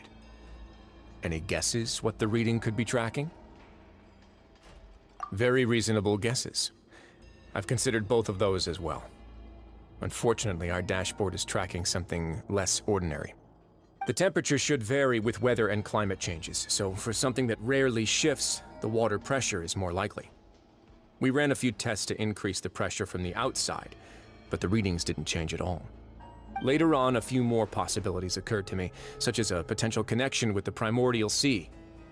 I began to make a few preparations based on that hypothesis. Over the past few days, the needle has moved again. With that, and the symptoms that Fremine displayed after leaving the fortress, I can now confidently conclude that the readings represent the concentration of primordial seawater in the seawater nearby. The concentration of primordial seawater? But we're already under the sea! And that is precisely the problem. We're at the bottom of the sea, and now we're surrounded by toxic seawater. Somehow, primordial seawater got mixed in, and the concentration is steadily rising. Yes, that's very likely. But forget about the two of us! Not even Neuvillette knows where the primordial sea could be, much less where we could find and plug a leak. Oh. Oh! Seems like you've figured it out. I believe the primordial sea lies directly beneath this sluice gate. For some reason, the primordial seawater levels have risen significantly, and it's now very close to us. The indicators are now red. Although the gate still stands, some primordial seawater has already leaked out and mixed into the sea around us. If this continues, soon it will no longer be able to hold back the primordial sea at all. Yeah, you know what the legends say. If this place falls, then everyone in Fontaine will be turned into puddles in the span of a night. But that's just too weird! Why would the Fortress of Meripede be built right above a sluice gate for the primordial sea? Who built this place anyway? Your expression tells me you think this might be part of a vast, complicated conspiracy. To be honest, you might find the actual answer may be exceedingly boring. It's just that the secret of the Forbidden Zone had been long forgotten by the nation before I rediscovered it with my research. There's no single founder of the Fortress of Meripede in any traditional sense. What we know about its history has been left to us by the people who used to live here. When the previous Hydro Archon Egeria ruled the land, all convicted criminals from Fontaine were exiled. The people drove the criminals away like a wolf pack chasing away the banished. The criminals received no sympathy of any kind from the people. They were exiled to the desolate seaside, where they experienced only pain, struggle, and the bone-chilling cold. Some of them began to repent, and prayed to the Hydro Archon, asking if there was still anything they could do. The Hydro Archon took pity on them, and said, "You may go guard my secret, deep underneath the waves." And so, leaning on the power of the Hydro Archon, they gathered underneath the sea and began to build a fortress. They became a community down there in the deeps, and over the years helped it to grow. As the number of exiles increased, more and more people joined the community. When the first group of exiles died, they left the yet unfinished fortress to their successors. The Hydro Archon continued to lend her support, allowing the fortress and what it stood for to continue growing ever larger. Before long, this dark underwater fortress became the Sinner's only home. And with that, the people here stopped referring to the fortress as a prison. They saw themselves as repenting sinners who would regain their freedom once they had sufficiently redeemed themselves. But as time went on, people also realized that the fortress was a lonely place. Once they had gotten used to life here, they could no longer feel comfortable living in the overworld. Once they had finished serving their sentences, some people left and some others chose to stay. They'd find some idle position and let their withered souls fade away with the ancient secrets of the past. After many, many centuries, few people still remember the reason for the fortress's founding. Now they just see it as an integral pillar of Fontanian society, as the place where criminals deserve to be sent. Now and again, researchers manage to break one law or another and live out their days in the fortress.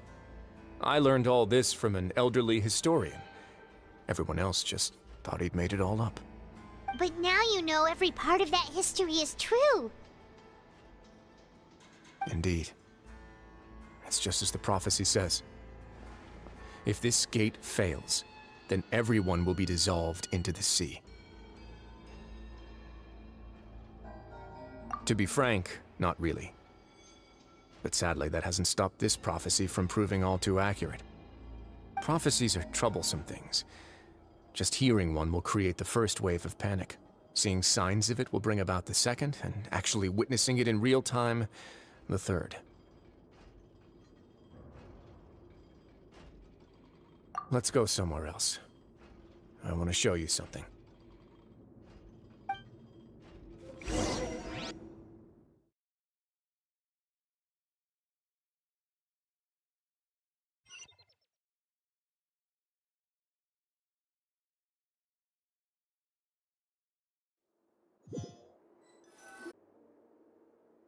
Your Grace, perfect timing. The results from our last round of experiments have...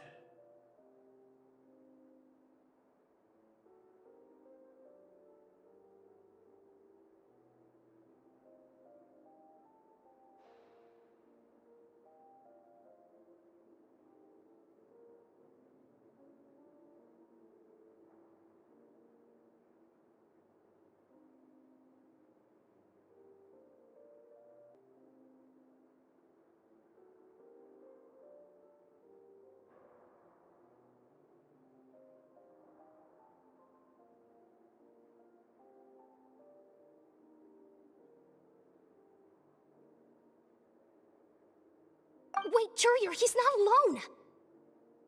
Huh? Lorvine and Jurier? No need to panic, you two. I've already told them about our plan. What?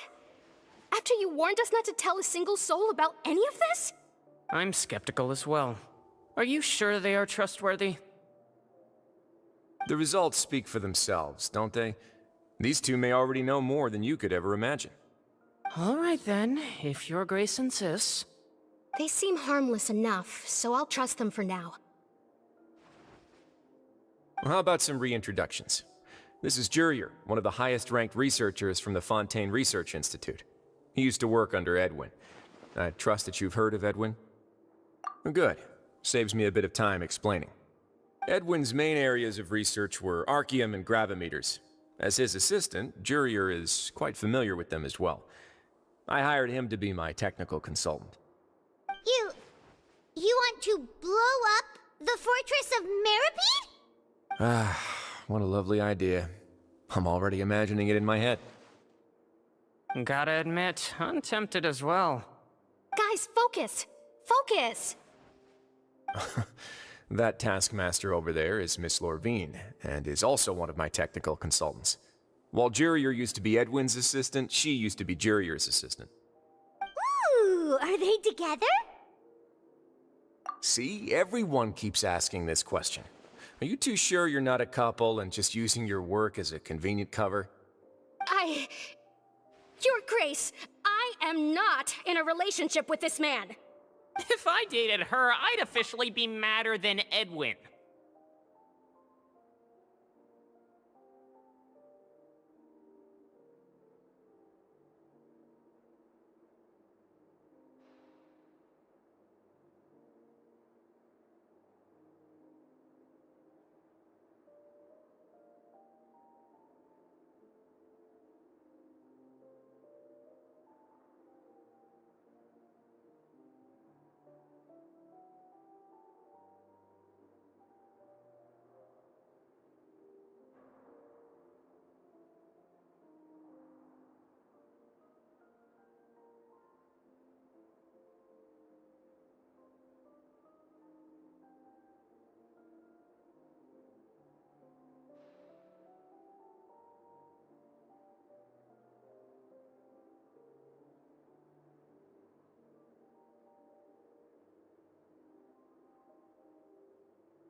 Jeez, forget I said anything then. Follow me. Whoa! There's another door that goes right up! Your constant amazement makes it seem like the fortress can do anything. But Paimon really thinks everything's super cool!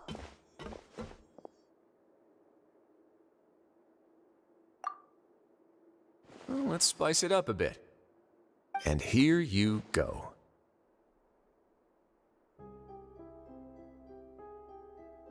What a huge ship? This is also a production zone that Paimon's never seen before. What's going on? How much do you know about Fontanian history? Not much at all. Well, then maybe you haven't heard the story of ancient Lemuria. To give you a quick rundown, Fontaine used to be ruled by the Lemurian dynasty. According to legend, the Lemurian king Remus came to this land after being inspired by divine revelation and found the seer Sibila, who had taken on the form of a golden bee. Taking the golden bee with him and riding on a huge ship, the Fortuna, he created his nation above the surging waves. He called his nation Lemuria and used the Fortuna to incessantly search for new tribes and islands, calling on them to join his empire. There's a ship in this story too? Where there's water, there'll be ships. People believe that hope can always be found at the end of a voyage. Do you believe that too? To a point, I think. As you've already seen, I have a whole factory's worth of labor, materials, and technology at my disposal. Certainly can't hurt to give it a try. So the moment I began to speculate that the primordial sea might lie underneath the gate, I also began this project. Were you inspired by the legendary Fortuna? Maybe. Fontanians need something to hold on to cope with the impending disaster. Were the workers to find out the truth behind this ship, riots would destroy the fortress faster than any catastrophe. As the fortress's administrator, I'd never make such a reckless call. Alright, that's enough talking for now. I'll need another 3 cups of tea to soothe my throat. Do you have any other questions? Seems like you're good. Come on, I'll take you back.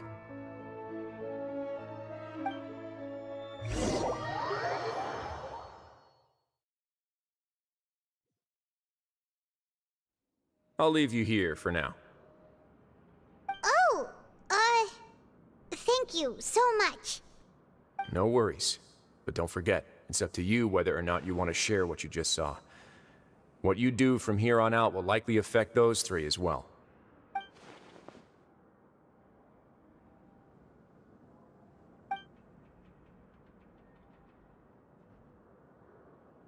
Yeah, we'll put a lot of thought into it for sure. Great. I look forward to what happens next.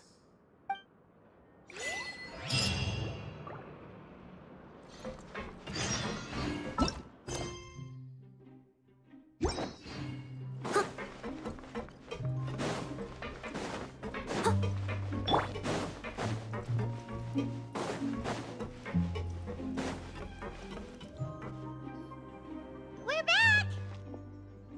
Welcome back. Do you want a cup of tea? How can you be so much like Risley, always drinking tea? Huh. Actually, now that you mention it, I just remembered something now. While I was sedated, I could still barely hear 2 people talking next to me. They were discussing everything, from the leaves to the water and even the teacups themselves. Must have been Risley and Sejuin. Yeah, I heard 1 male voice and 1 female, so it should have been the 2 of them. They really were just talking about brewing tea. I really can't make sense of this place. So, Traveler, Paimon, were you able to learn anything from Risley? Yeah, he explained everything. Very well. Then, would you mind checking your answers against my speculations?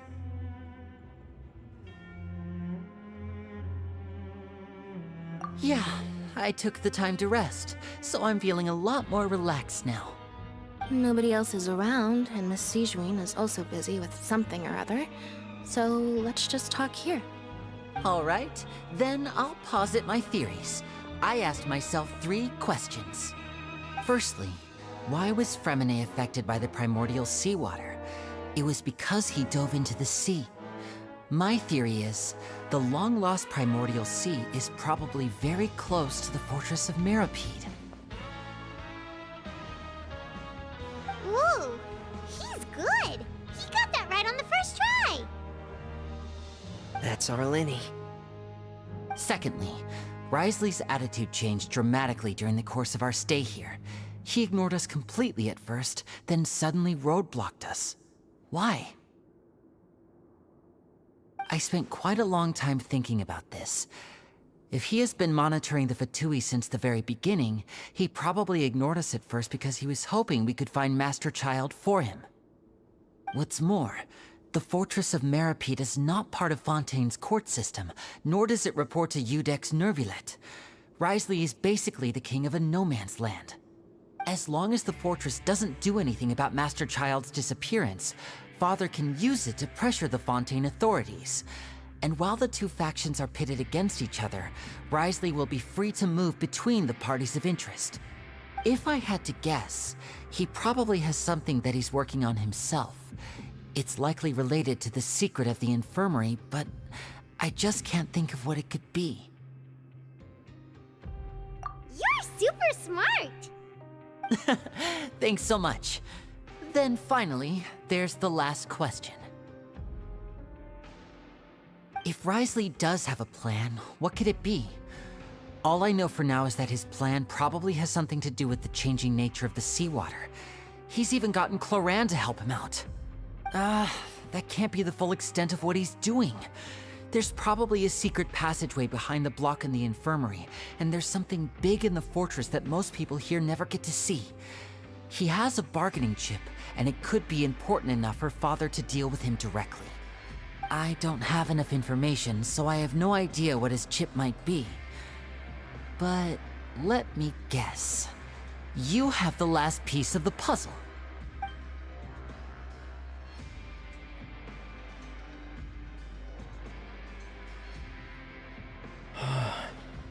I can't believe it. The sea will engulf everyone. Just like the prophecy said. Could Wriothesley have wanted to meet Father to figure out a way to deal with this crisis? If you remember, I once mentioned that Father sees the House of the Hearth as her base of operations, and she truly wants to resolve the crisis. But how could Wriothesley have known that? Or perhaps he didn't know, and just wanted to bring Father over to his side? Which could be why he said he just wanted to negotiate. Yeah, that makes sense to me. I understand your concerns as well, Traveler. I'll figure out a way to pass this on to our father. No matter what, we're on your side. The 2 of you have already aided us far too much. We probably wouldn't be standing here right now if not for you. If you ever need anything else going forward, please come to the House of the Hearth at any time. Though you may not share the sentiment, after all that we've gone through together, the 3 of us basically see you as family now. You have my gratitude. Thank you for protecting Lenny when it really mattered. And thank you for sharing the secrets of the fortress with us. We didn't think you were going to do it. Why are you being so formal all of a sudden? Given your strength, you might not need our help at all. But if you are ever in danger, we will try our best to protect you. Aww, the sound of that makes Paimon feel all warm and safe inside.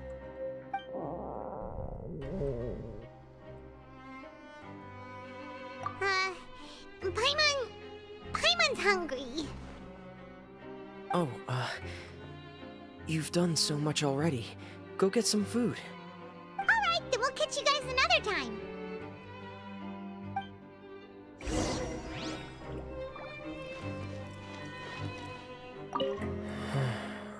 I feel like I should try to become someone more capable of helping. You're incredibly helpful. Lenny thinks so too. Yeah, You two are always telling me not to push myself, but aren't you just like that as well?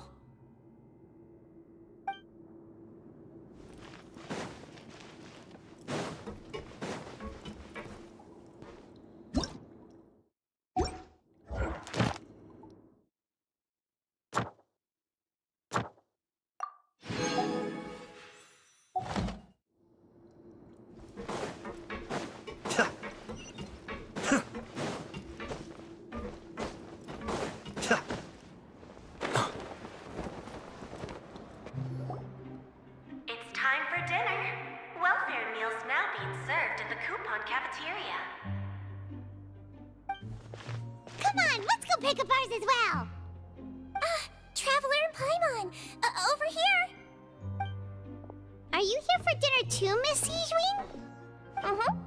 And I'm taking the opportunity to prepare Miss Cloran's dinner as well. Huh. You're right. She's actually sitting in the fortress cafeteria. What would you like to eat? Yep, you can. I've already talked to our chef, Mr. Wolsey. It's all on me today, so you can get whatever you'd like.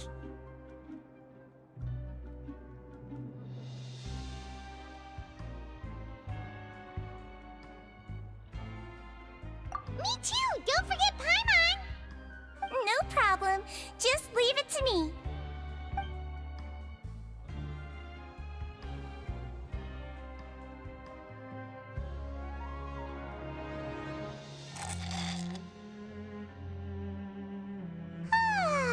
So delicious.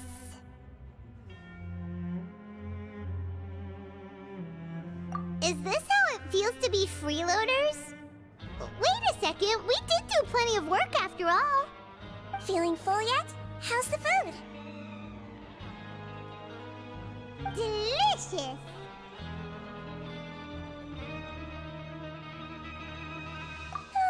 I'm so glad to see you all so happy. Oh, see, the expression on your face just now? The muscle here just moved, which suggests that you're feeling quite relaxed at the moment. Sijween, do you do this to help your patients or to better understand human beings? A bit of both, I suppose. I'm a Melazine, which means I'm very different from human beings. I must know what you're thinking if I want to take good care of you. You're really good at taking care of people. Even though you're so short, you still talk and act like an older sister. Really? You're reminded of an older sister? That's great to hear. Oh, and what did you mean back in Risley's office?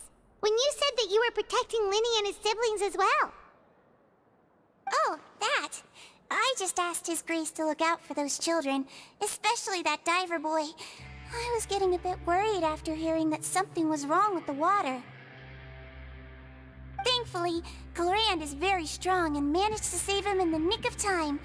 His Grace also sealed the pipes after Cloran left, to make sure that Linny wouldn't impulsively chase after his brother. Although the path was blocked, we still stationed some guards there to stop anyone from approaching. They were instructed to only open the door once Miss Cloran had returned. Oh, and I was keeping an eye on Mr. Linny as well. We had to press him, but we couldn't allow him to be in any real danger. You were all super considerate and really thought everything through. It's just what we do down here at the fortress. At least this has been His Grace's style for as long as he's been the leader. Oh, I really wish Monsieur Nervula would come down here more often too. I feel like he'd like it here, with all the darkness and chaos. Get a good night's rest, you two. You both worked very hard.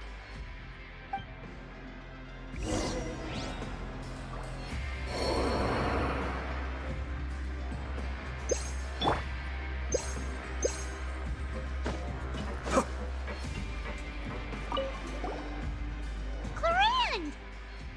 Ah, it's you two. How's dinner? It's all right. Miss Sijwin really put in a lot of effort. So we heard that Risley invited you to come down to help, and you saved Fremonade too! You sure work super fast! Oh, it was child's play. Still, Paimon didn't know even champion duelists could take on side jobs. Oh, and why aren't you eating with Siegewin and the Duke? Won't you get bored eating by yourself? Miss Siegewin was with you, and the Duke has business of his own. Actually, didn't Navia say that you went out for dinner with her as well? Yeah. First time in a long time. First time in a long time? So you mean you've gone out to dinner with her in the past? In the past, yes. You seem to be enjoying yourselves here.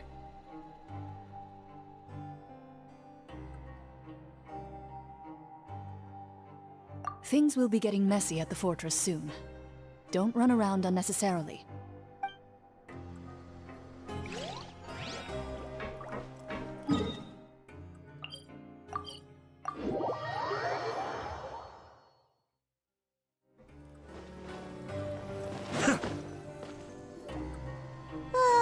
So much has happened. Paimon just feels absolutely exhausted now that she's finally relaxed. Paimon's super sleepy. Are you sleepy too?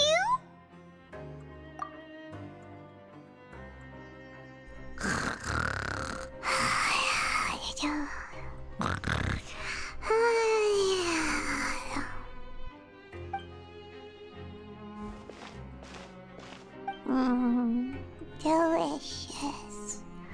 Paimon wants seconds for free.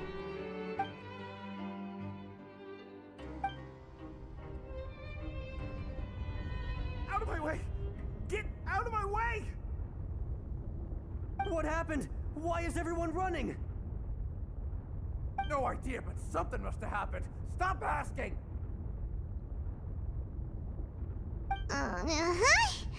Who's yelling? Paimon still wants to sleep.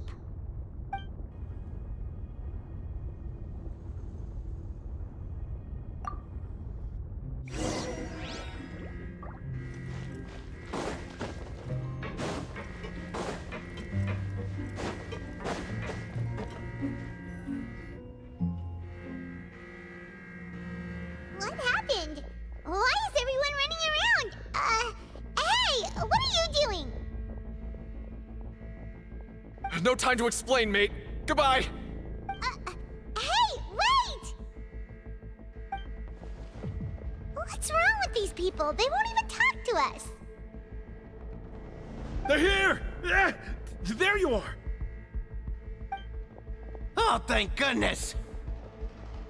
Quisto and Laveroon, do you know what happened here? We came here especially to inform you. Something seems to have gone terribly wrong just now. His Grace is telling everyone to evacuate and get out of here. Laveroon was saying you two are new here and you don't have many friends, so you might slip through the cracks. Haven't you heard all the stories like that? An evacuation is successfully completed, yet you only find out once you do a head count that 1 or 2 people are missing. Wait, weren't you the one who brought that up? Why is it suddenly my idea? Hey, shut up! Okay, whatever. The point is, you should come with us. Yeah, he said to get as far away as possible, upwards and outwards.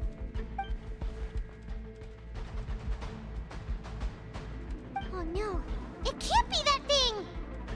Oh, wait, what? What? Hey, where are you going? We have to go find the Duke! You two just go and get out! Go on without us! Hey, hey! Be careful! Attention! Please evacuate upwards and outwards, upwards and outwards. If you're already at the topmost layer, then try to move as far outwards as possible.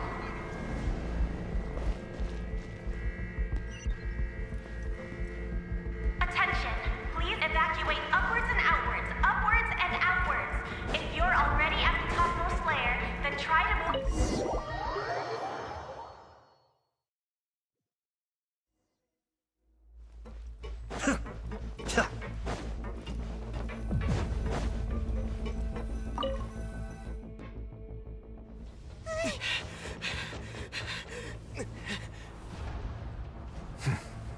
They're here. Just like I said. What happened?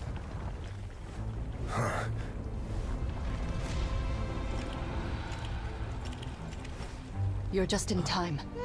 But be ready to run.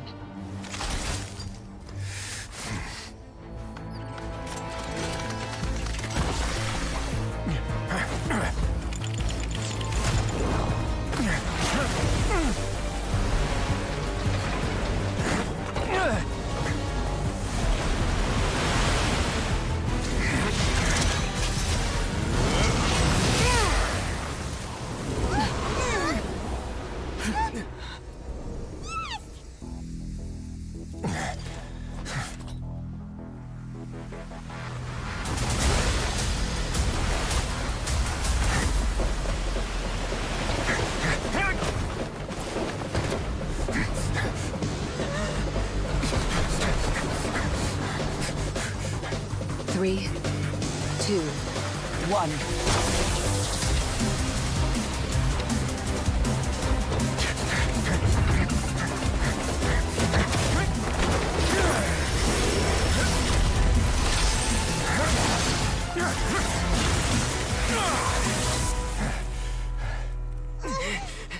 This won't hold it for long. Find Neuvillette. Tell him the defenses are about to collapse. Then what will happen to you? Until he arrives, we're the last line of defense.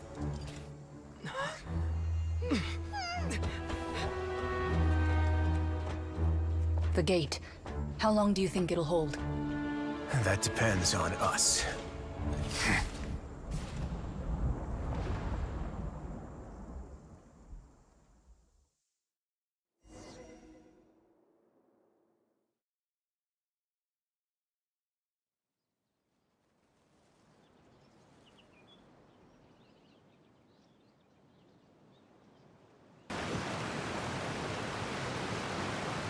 Neuvillette, why are you here? Traveler, I need you to head to the Opera House immediately. Farina will soon be meeting with the knave there. You must protect Farina, and make sure she doesn't spend too much time alone with her. Will do. You have my sincerest gratitude.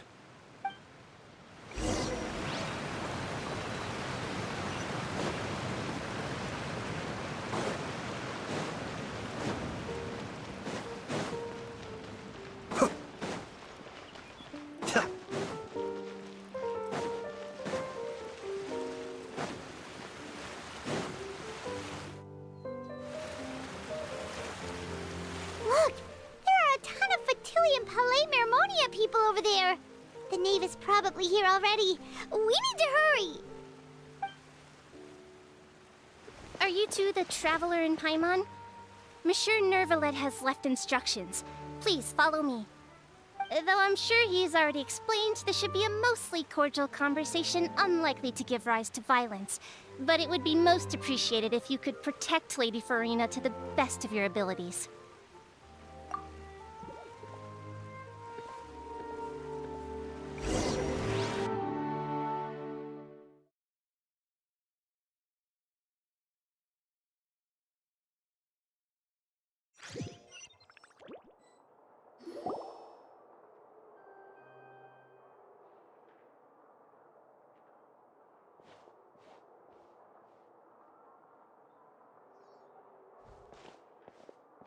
Oh, so you two are the honored guests Miss Farina mentioned.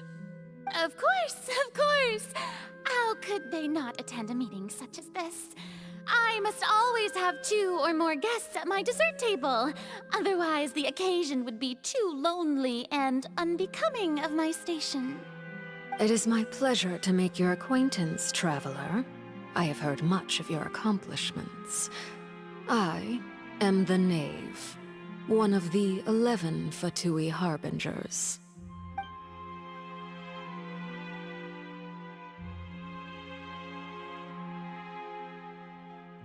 I've already prepared seats for you. Come, sit beside me. Perhaps you two are unaware of how Miss Farina and I do things. You see, we actually recently agreed to get together for tea when we had the time. See this? This is a limited type of confectionery that Miss Farina simply adores. There are only 16 slices sold every day. Here, why don't you and Paimon have a taste?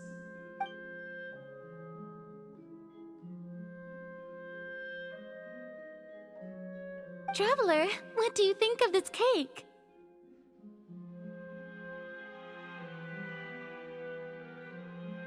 That's good to hear. So what Child said was on the mark after all. You do share a taste in desserts with Farina and I.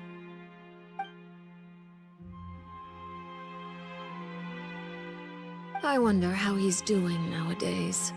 You must have heard, right? He's suddenly gone missing. I'm really worried about his safety, you know. Here's to hoping that he's an excellent swimmer.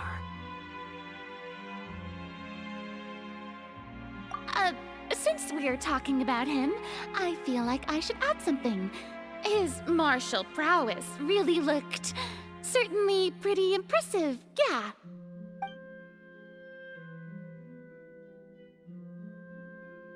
Oh, so you're also familiar with his aptitude for fighting, Miss Farina. Oh, right. I almost forgot. Child was subdued by Udex Nuvillette right in front of you. Against ordinary people, my colleague would never be on the back foot. But alas, he just never imagined he'd run into such a person. I must express my admiration for Monsieur Nuvillette. Coming from you, that's not surprising at all. But I thought you would be happier to hear the news. Of course, but it's still a bit of a shame. You see, I would have been far happier had I received this news somewhat earlier. As you well know, a long time has passed since Child disappeared. Well, in any case, there's no need to worry. We know for sure that Child is still alive. Oh, and just how do you know that? Because we found evidence that proved he left the Fortress of Mirapede. And where did he go after leaving the fortress? Well...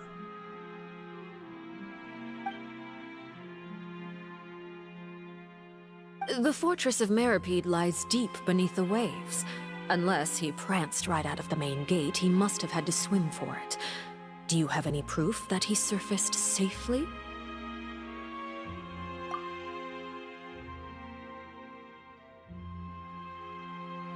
Ah, that is good news at least.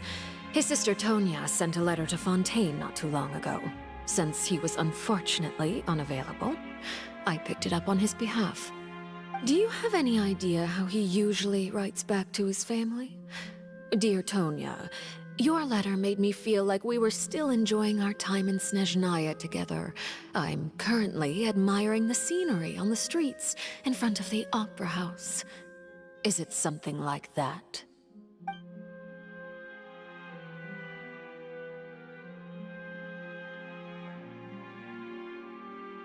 All letters tend to follow the same few formats anyway, right? As long as the contents are accurate, it doesn't matter so much how it's written or how it's worded. Hold on. The water in the teacup is shaking. I suppose this is also a sign of things to come, Miss Farina. Huh? I don't quite understand what you're trying to say. Have we entered into the next stage of the prophecy?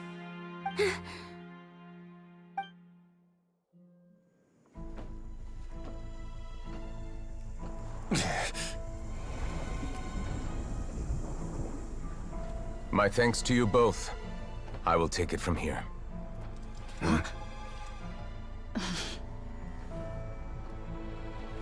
Sure you don't need a hand? Quite sure. Wow. So, what's your secret, huh? Let me guess. Nah, who knows?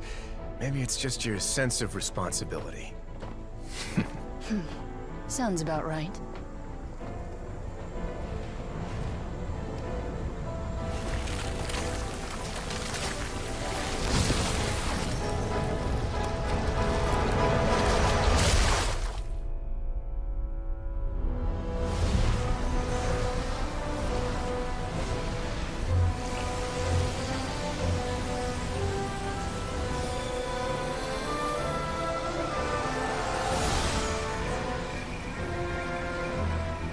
A day may come when the prophecy is fulfilled, and the waters burst forth. But it is not this day! This ancient power could easily obliterate an entire race. A tsunami of fury would unleash endless catastrophe.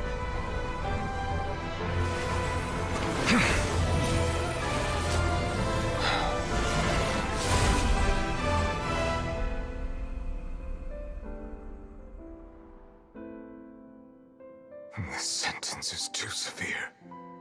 Forgive me for overruling it.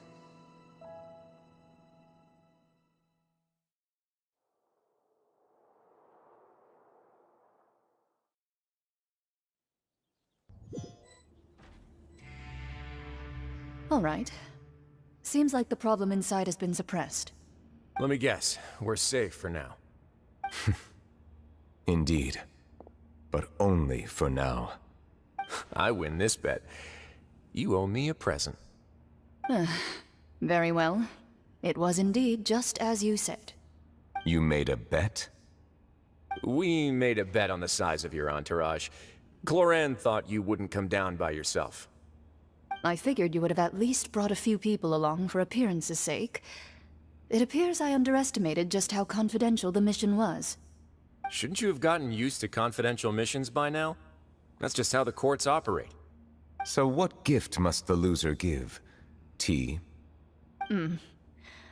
He already has tons of tea in his office. I'm thinking about a set of legal codices. That wouldn't happen to be a dig at my lack of legal awareness, would it? Well, I'm sure His Grace doesn't consider the fortress to be outside the law. I was under the impression the residents of a place like this would be uninterested in the legal codices. That was obviously a joke. Anyway, you've still got some unfinished business to attend to in the overworld, correct? No need to stay here if you have a pressing matter. We all know you can't leave Palais Marmonia for long. Thank you. I hope everything went smoothly with the Fatui Harbinger.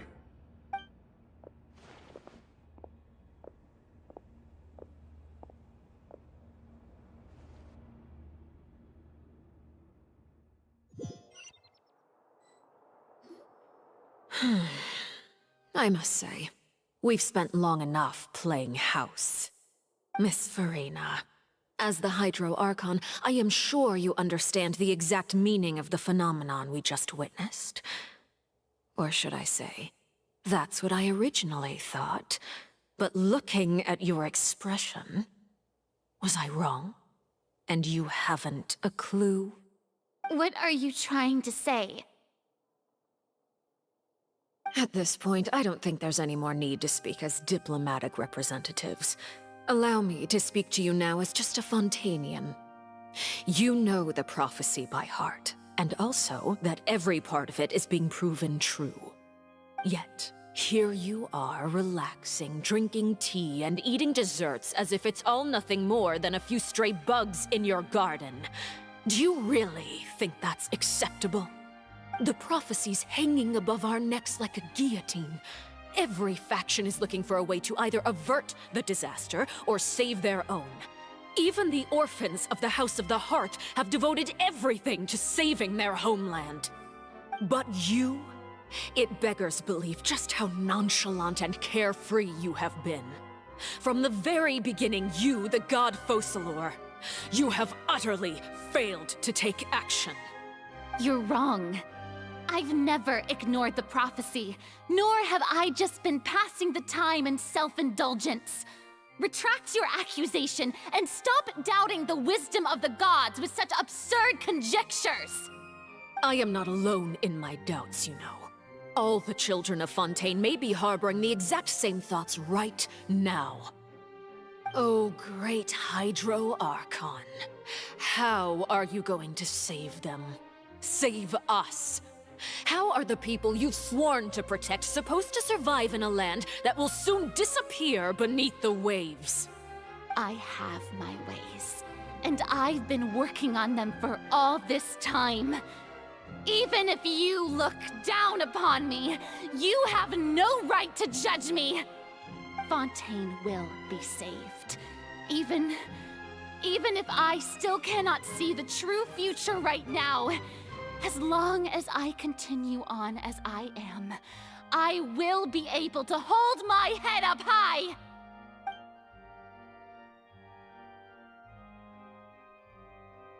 Then I ask you, Miss Farina, just what have you been working on? Where can we see it, and what is it doing to help?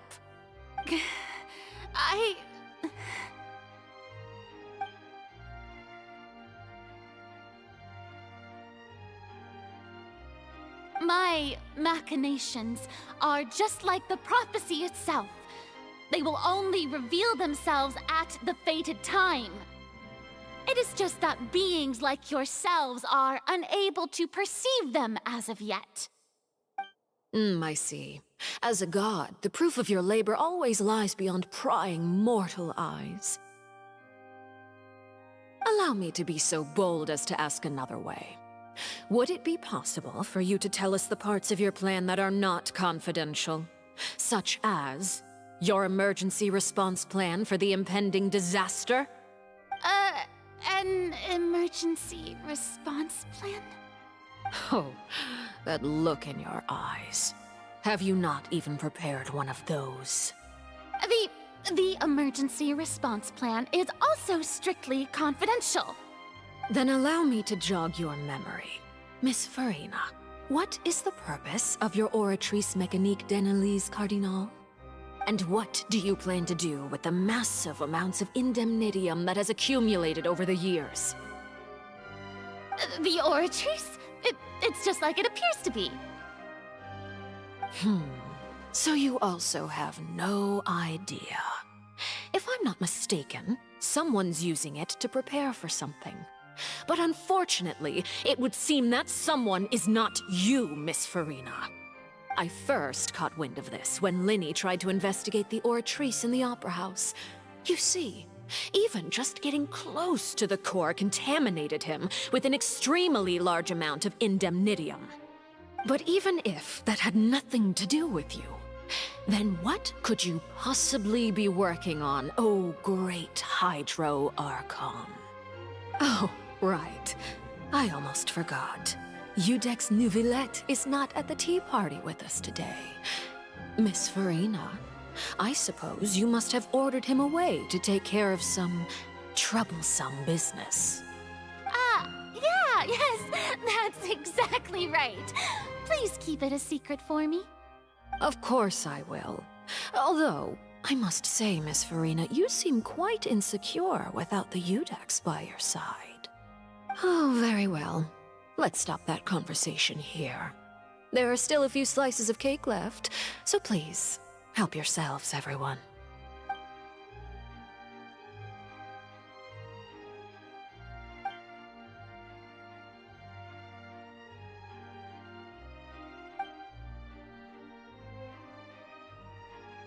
Traveler, I heard that you were recently commissioned to handle a few matters on behalf of the Udex. Why don't you take an extra slice of cake? Those who work hard deserve gratitude and praise. You too, Paimon. Thank you. Paimon will take you up on that offer.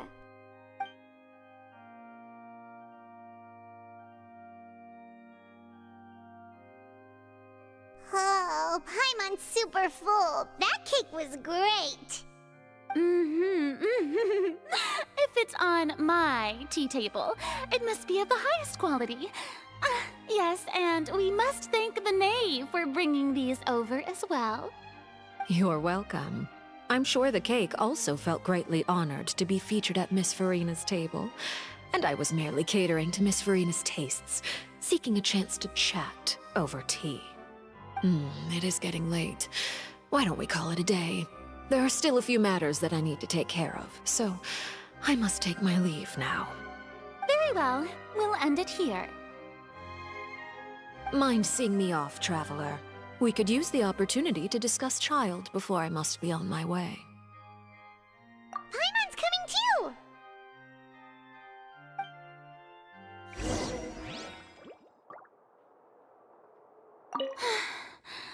The tea party turned out to be even more difficult than I'd imagined. Why are you looking at me like that? Is something the matter? If there's nothing urgent, then I shall be retiring for now.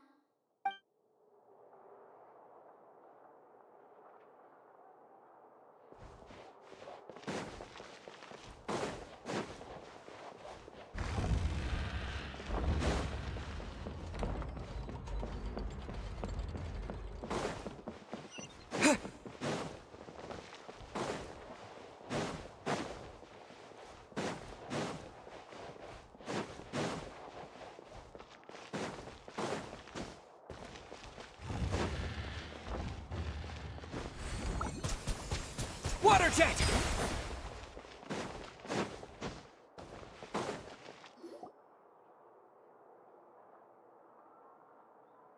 I'm glad that you were willing to come with me. Of course, child was just an excuse. I have no interest in your dealings with him. That's what Paimon thought. You lent your aid to the children of the House of the Hearth. As their father, I would like to express my gratitude. Do I look like an irresponsible father to you? The House of the Hearth is very important to me. You should know that I care deeply about my children. That was all. Formal topics should be discussed in formal settings, and informal topics in informal settings. I know you just returned from the fortress of Meripede. Relax. I have no intention of trying to get anything out of you. Linny, Lynette, and Fremine are still there, and I trust their judgment and abilities. They've all been working very hard and have always done all they can to fight back against anyone who tried to stop them, especially Linny.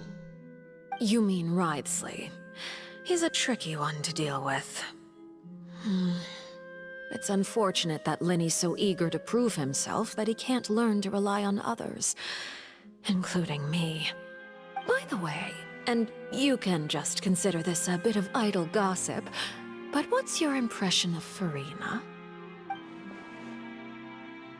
You are outside of our disputes, and the freest person in all of Fontaine, able to move around most easily. Allow me to share my perspective with you. And that's everything that happened during the trial. Master Child was declared guilty and immediately transported to the Fortress of Meripede. Didn't he say he was coming here on vacation? Does he not feel an ounce of shame for all the trouble he has caused?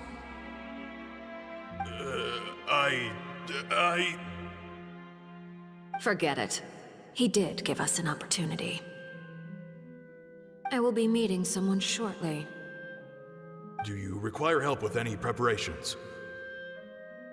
No need. I will take care of it myself. I need to meet with Furina, the Hydro Archon. She is at the heart of Fontaine. But what's fascinating about her is that she often seems more like a celebrity than a working Archon. Oh? Come over here, you little critter, you!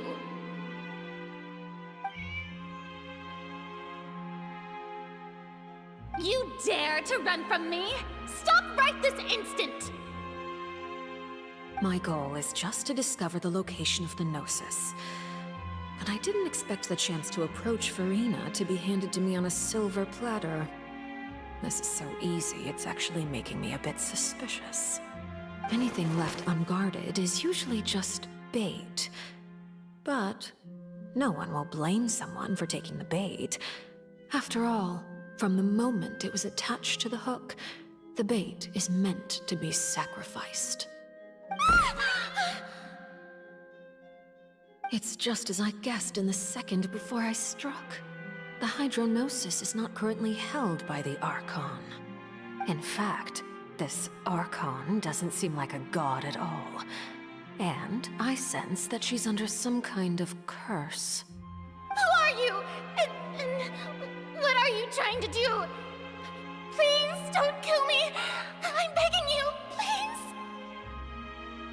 The fear in her pupils is genuine, so perhaps she's not bait after all. Either way, targeting her has lost all meaning. I left the scene with ease. Nobody came looking for me, and nobody could serve as a witness to my near assassination of Focalor. I suspect even Furina dares not mention this incident to anyone. Not long after, my informants confirmed what I had guessed. After returning to her quarters, Furina quietly cried alone. She was so scared that she could not sleep that night, nor could she even bring herself to eat her cake. There's no doubt that there's something wrong with her. I began to entertain the possibility that she is not the true Hydro Archon. Perhaps Eudex Neuvillette is actually the genuine article. I have to find the Gnosis. If the Neuvillette hypothesis is correct, he is probably in possession of it. Alternatively, it might have been hidden in a place that's hard for ordinary people to access. Yes, Father. My dear children, please speak. News from the fortress of Meripede. Master Child has gone missing. On top of that, the contacts and guards we bribed at the fortress have all gone quiet as well. Probably the handiwork of that Ridesley. I'm afraid so. This is a good opportunity. The value of a Harbinger is much higher than most would imagine. We now have an excuse to exert diplomatic pressure on the Fontaine authorities. Set up a meeting for me. I would like to meet the Hydro Archon and Iudex Neuvillette. Oh, and I have an additional mission for you three. Yes, Father. Tartaglia's disappearance was not a part of my plan, but I can use it to make a breakthrough. With this as my excuse, I can ask for an official audience and continue my investigation of Farina and Iudex Neuvillette. The initiative belongs to the House of the Hearth. My wish to investigate the fortress of Meripede will be a front. Linny and his group will be responsible for the actual intelligence gathering.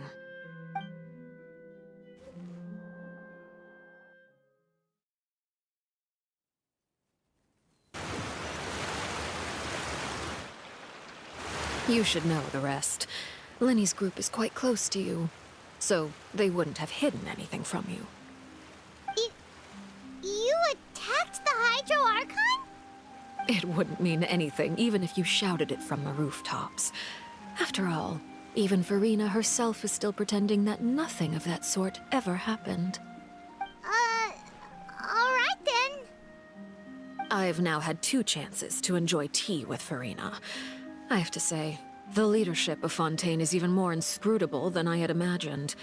I once surmised that Iudex Neuvillette must be the Hydro Archon, but now, that doesn't seem right to me either. I am a servant of Her Majesty the Tsaritsa.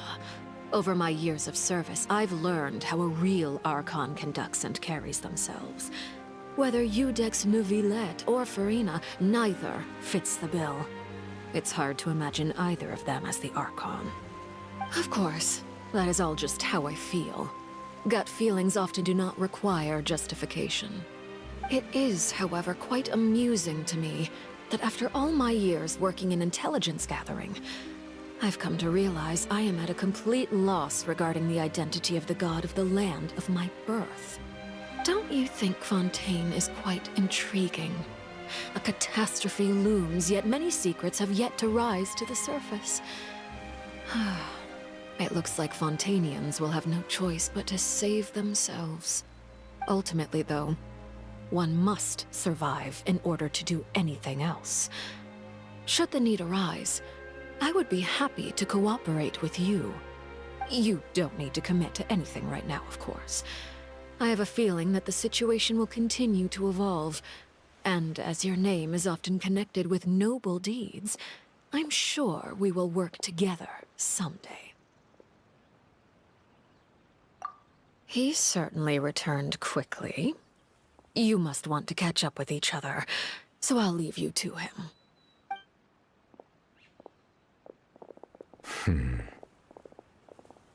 Neuvillette, is it over? For now, yes.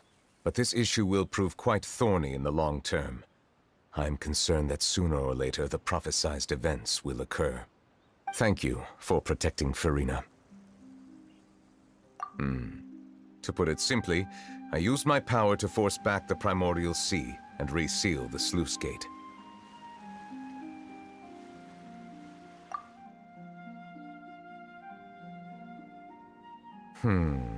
So as expected, the Knave has turned up the pressure on Farina. She's trying to feel her out, though I'm still unsure as to her motives. Permission granted.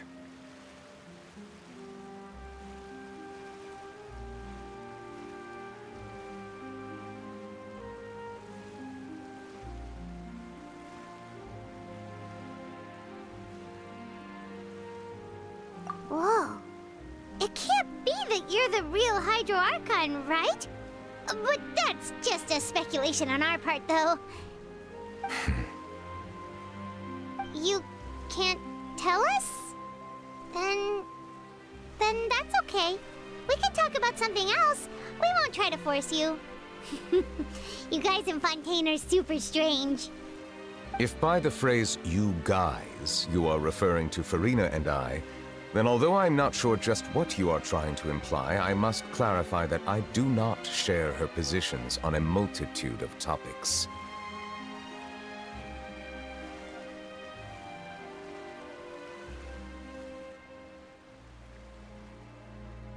I believe so.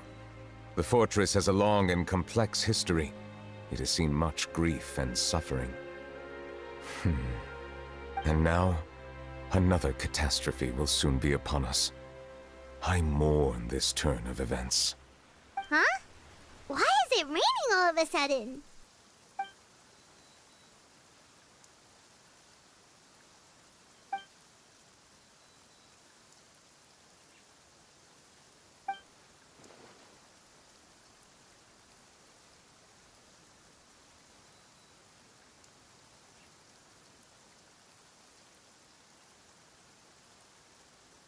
You may be closer to the truth than you think. Oh? And what are you thinking? The dragon of... what? Huh? Please do not be so surprised. Farina?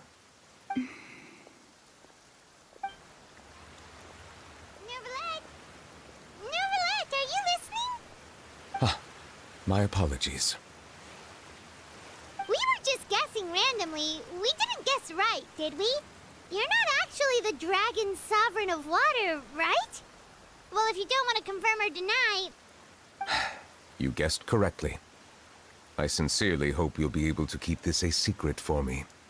Right, of course. We'll definitely help you keep it a secret. There's still something Paimon wants to ask you, though. Please, go ahead. Well, if you are the dragon sovereign of water, and you were able to force back the primordial sea from the fortress, then since Fontaine's prophecy is all about seawater, couldn't you just use your power to solve the crisis? None of the currently living dragon sovereigns in the world, myself included, possess our full dragonhood. They say that when the first usurper arrived on Tivat, they seized a part of the dragon's power.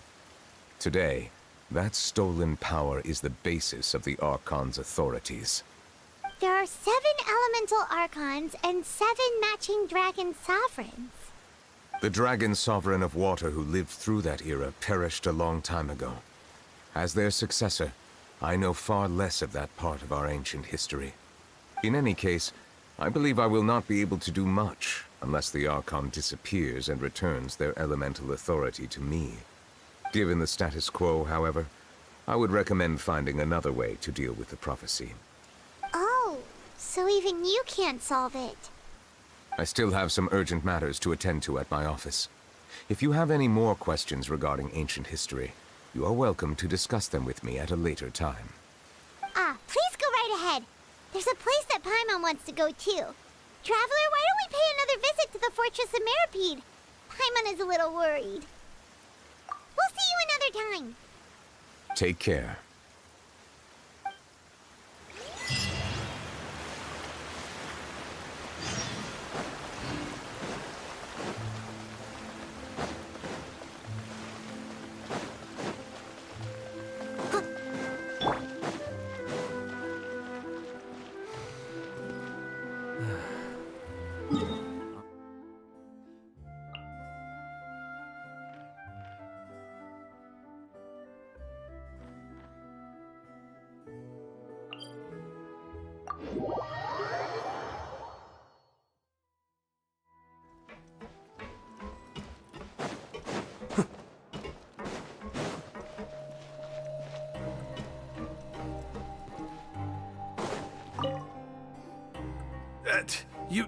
You guys are back?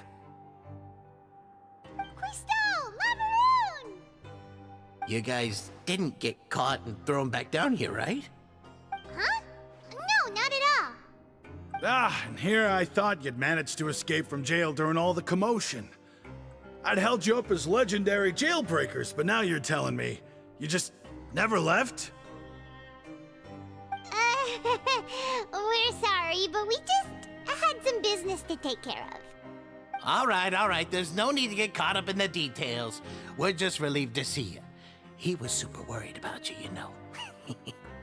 Hey, it wasn't just me. Weren't you super worried as well? Something like that, yeah. I was also transferred to work in the kitchen a few days ago. I can still hear Quisto mumbling to the carrots. Are those two all right? Do you think they made it out alive? Whenever he'd say that, I'd tell him I'm sure they're fine. Wherever they are, they're kicking back with drinks in hand, enjoying the lovely scenery. Hey, there's nothing wrong with worrying about your prison pals, is there? I mean, considering how they always love listening to all my gossip. These two, they sure are a lot warmer and friendlier than when Paimon first met them. Oh, well, if you say so. I'll be watching you to make sure you finish every last bite.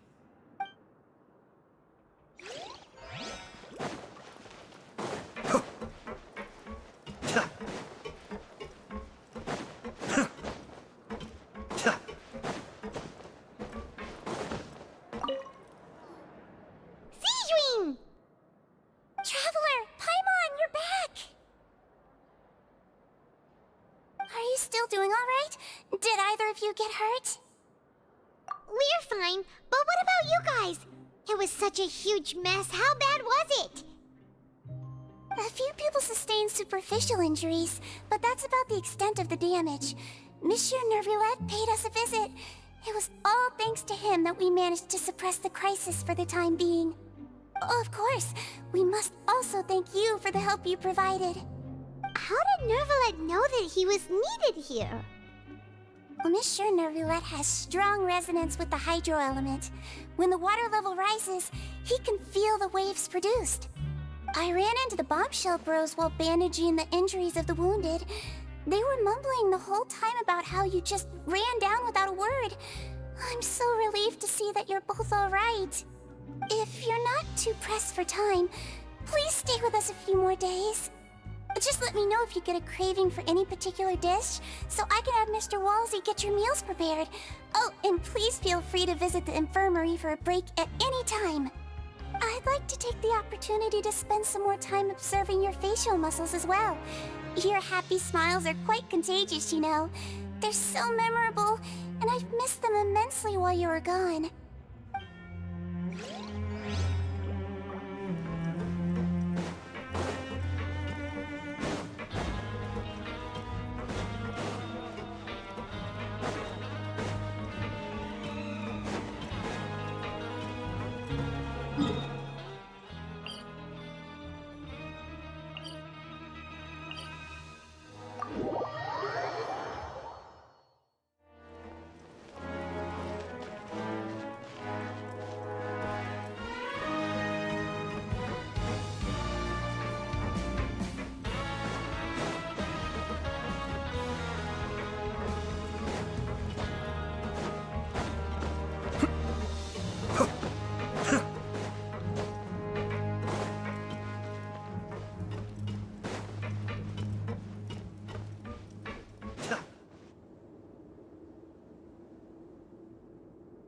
Now guess, what suit will this next card be?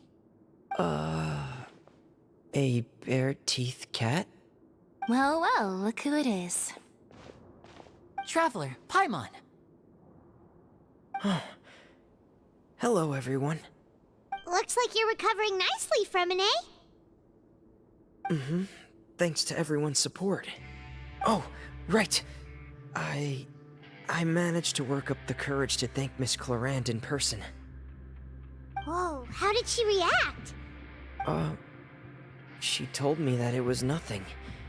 It was as if saving a life wasn't a big deal to her at all. She also told me not to worry about it. She didn't want to stress you out, that's all.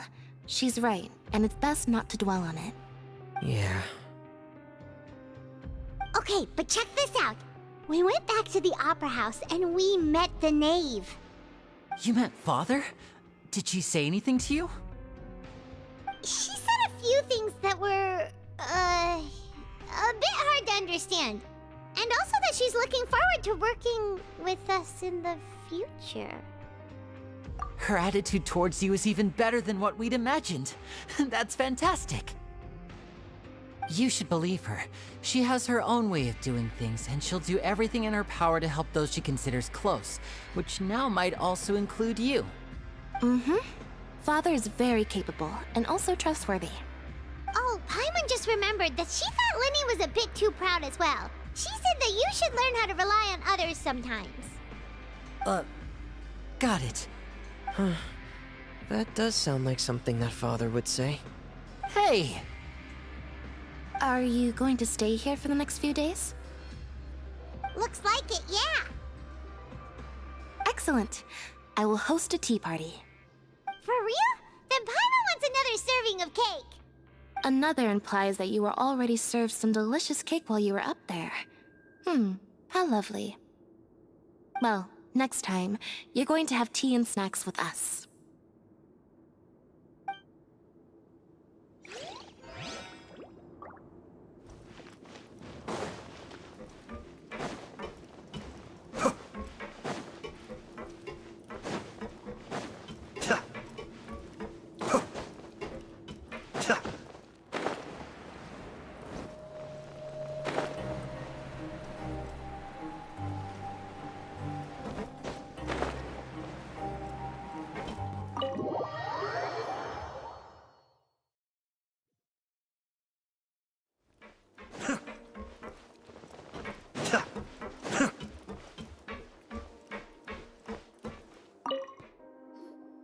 Courier, Miss Sijween told me you still haven't eaten.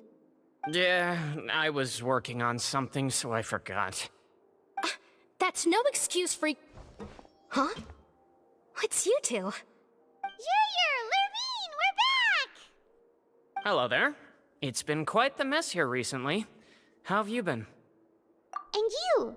Are you still taking the secret passageway from the infirmary to work on the ship? Yep. That is still top secret, though, so don't say a word to anyone. It can be a bit annoying when there are lots of people in the infirmary, but I still prefer taking that route over the one from the Duke's office. I mean, the infirmary does make it easier for you to slack off. Oh yeah? Then why are you also here so much? You two really are just using your jobs as a cover for your relationship, aren't you? Not at all!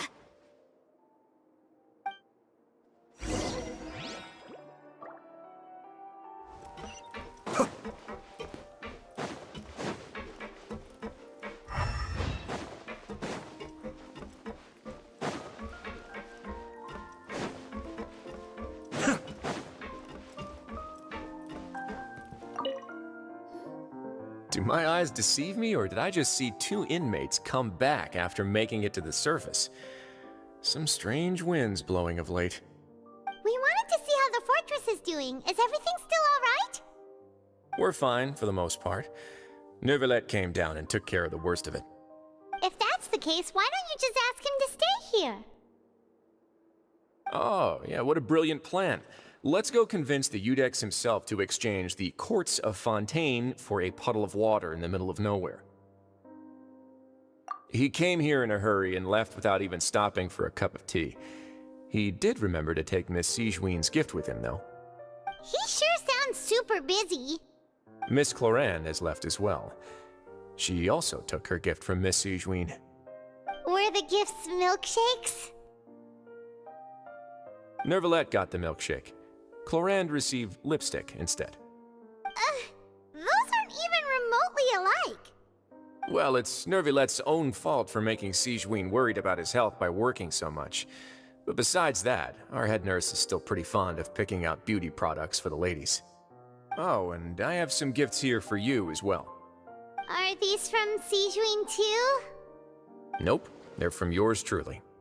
You've already wrapped up your work at the fortress, so you can return to the surface at any time. You haven't yet served your full prison term, however, so you may continue to use your cell until your term is up. For real? Then we could stay here for a really long time? You may access the cafeteria for free. Hooray! Just remember to come complete your paperwork once it's time for your release.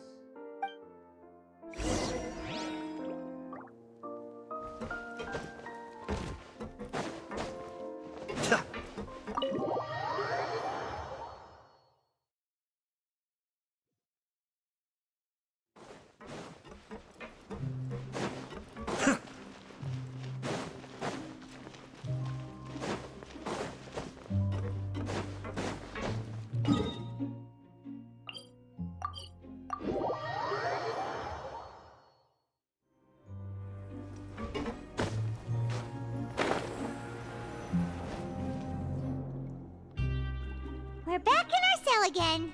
We're no longer prisoners, though, so it really doesn't feel the same. Being free sure feels pretty special now. Huh? How did you know? Hey, that's not true! All right.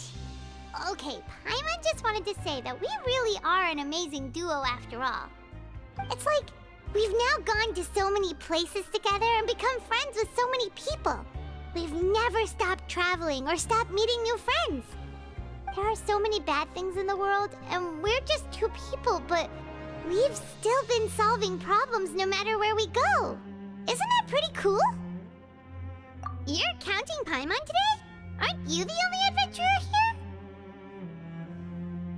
Then let's ask Catherine to give Paimon an adventurer handbook as well. Paimon will also be an adventurer from today forward. Just the thoughts making Paimon giddy.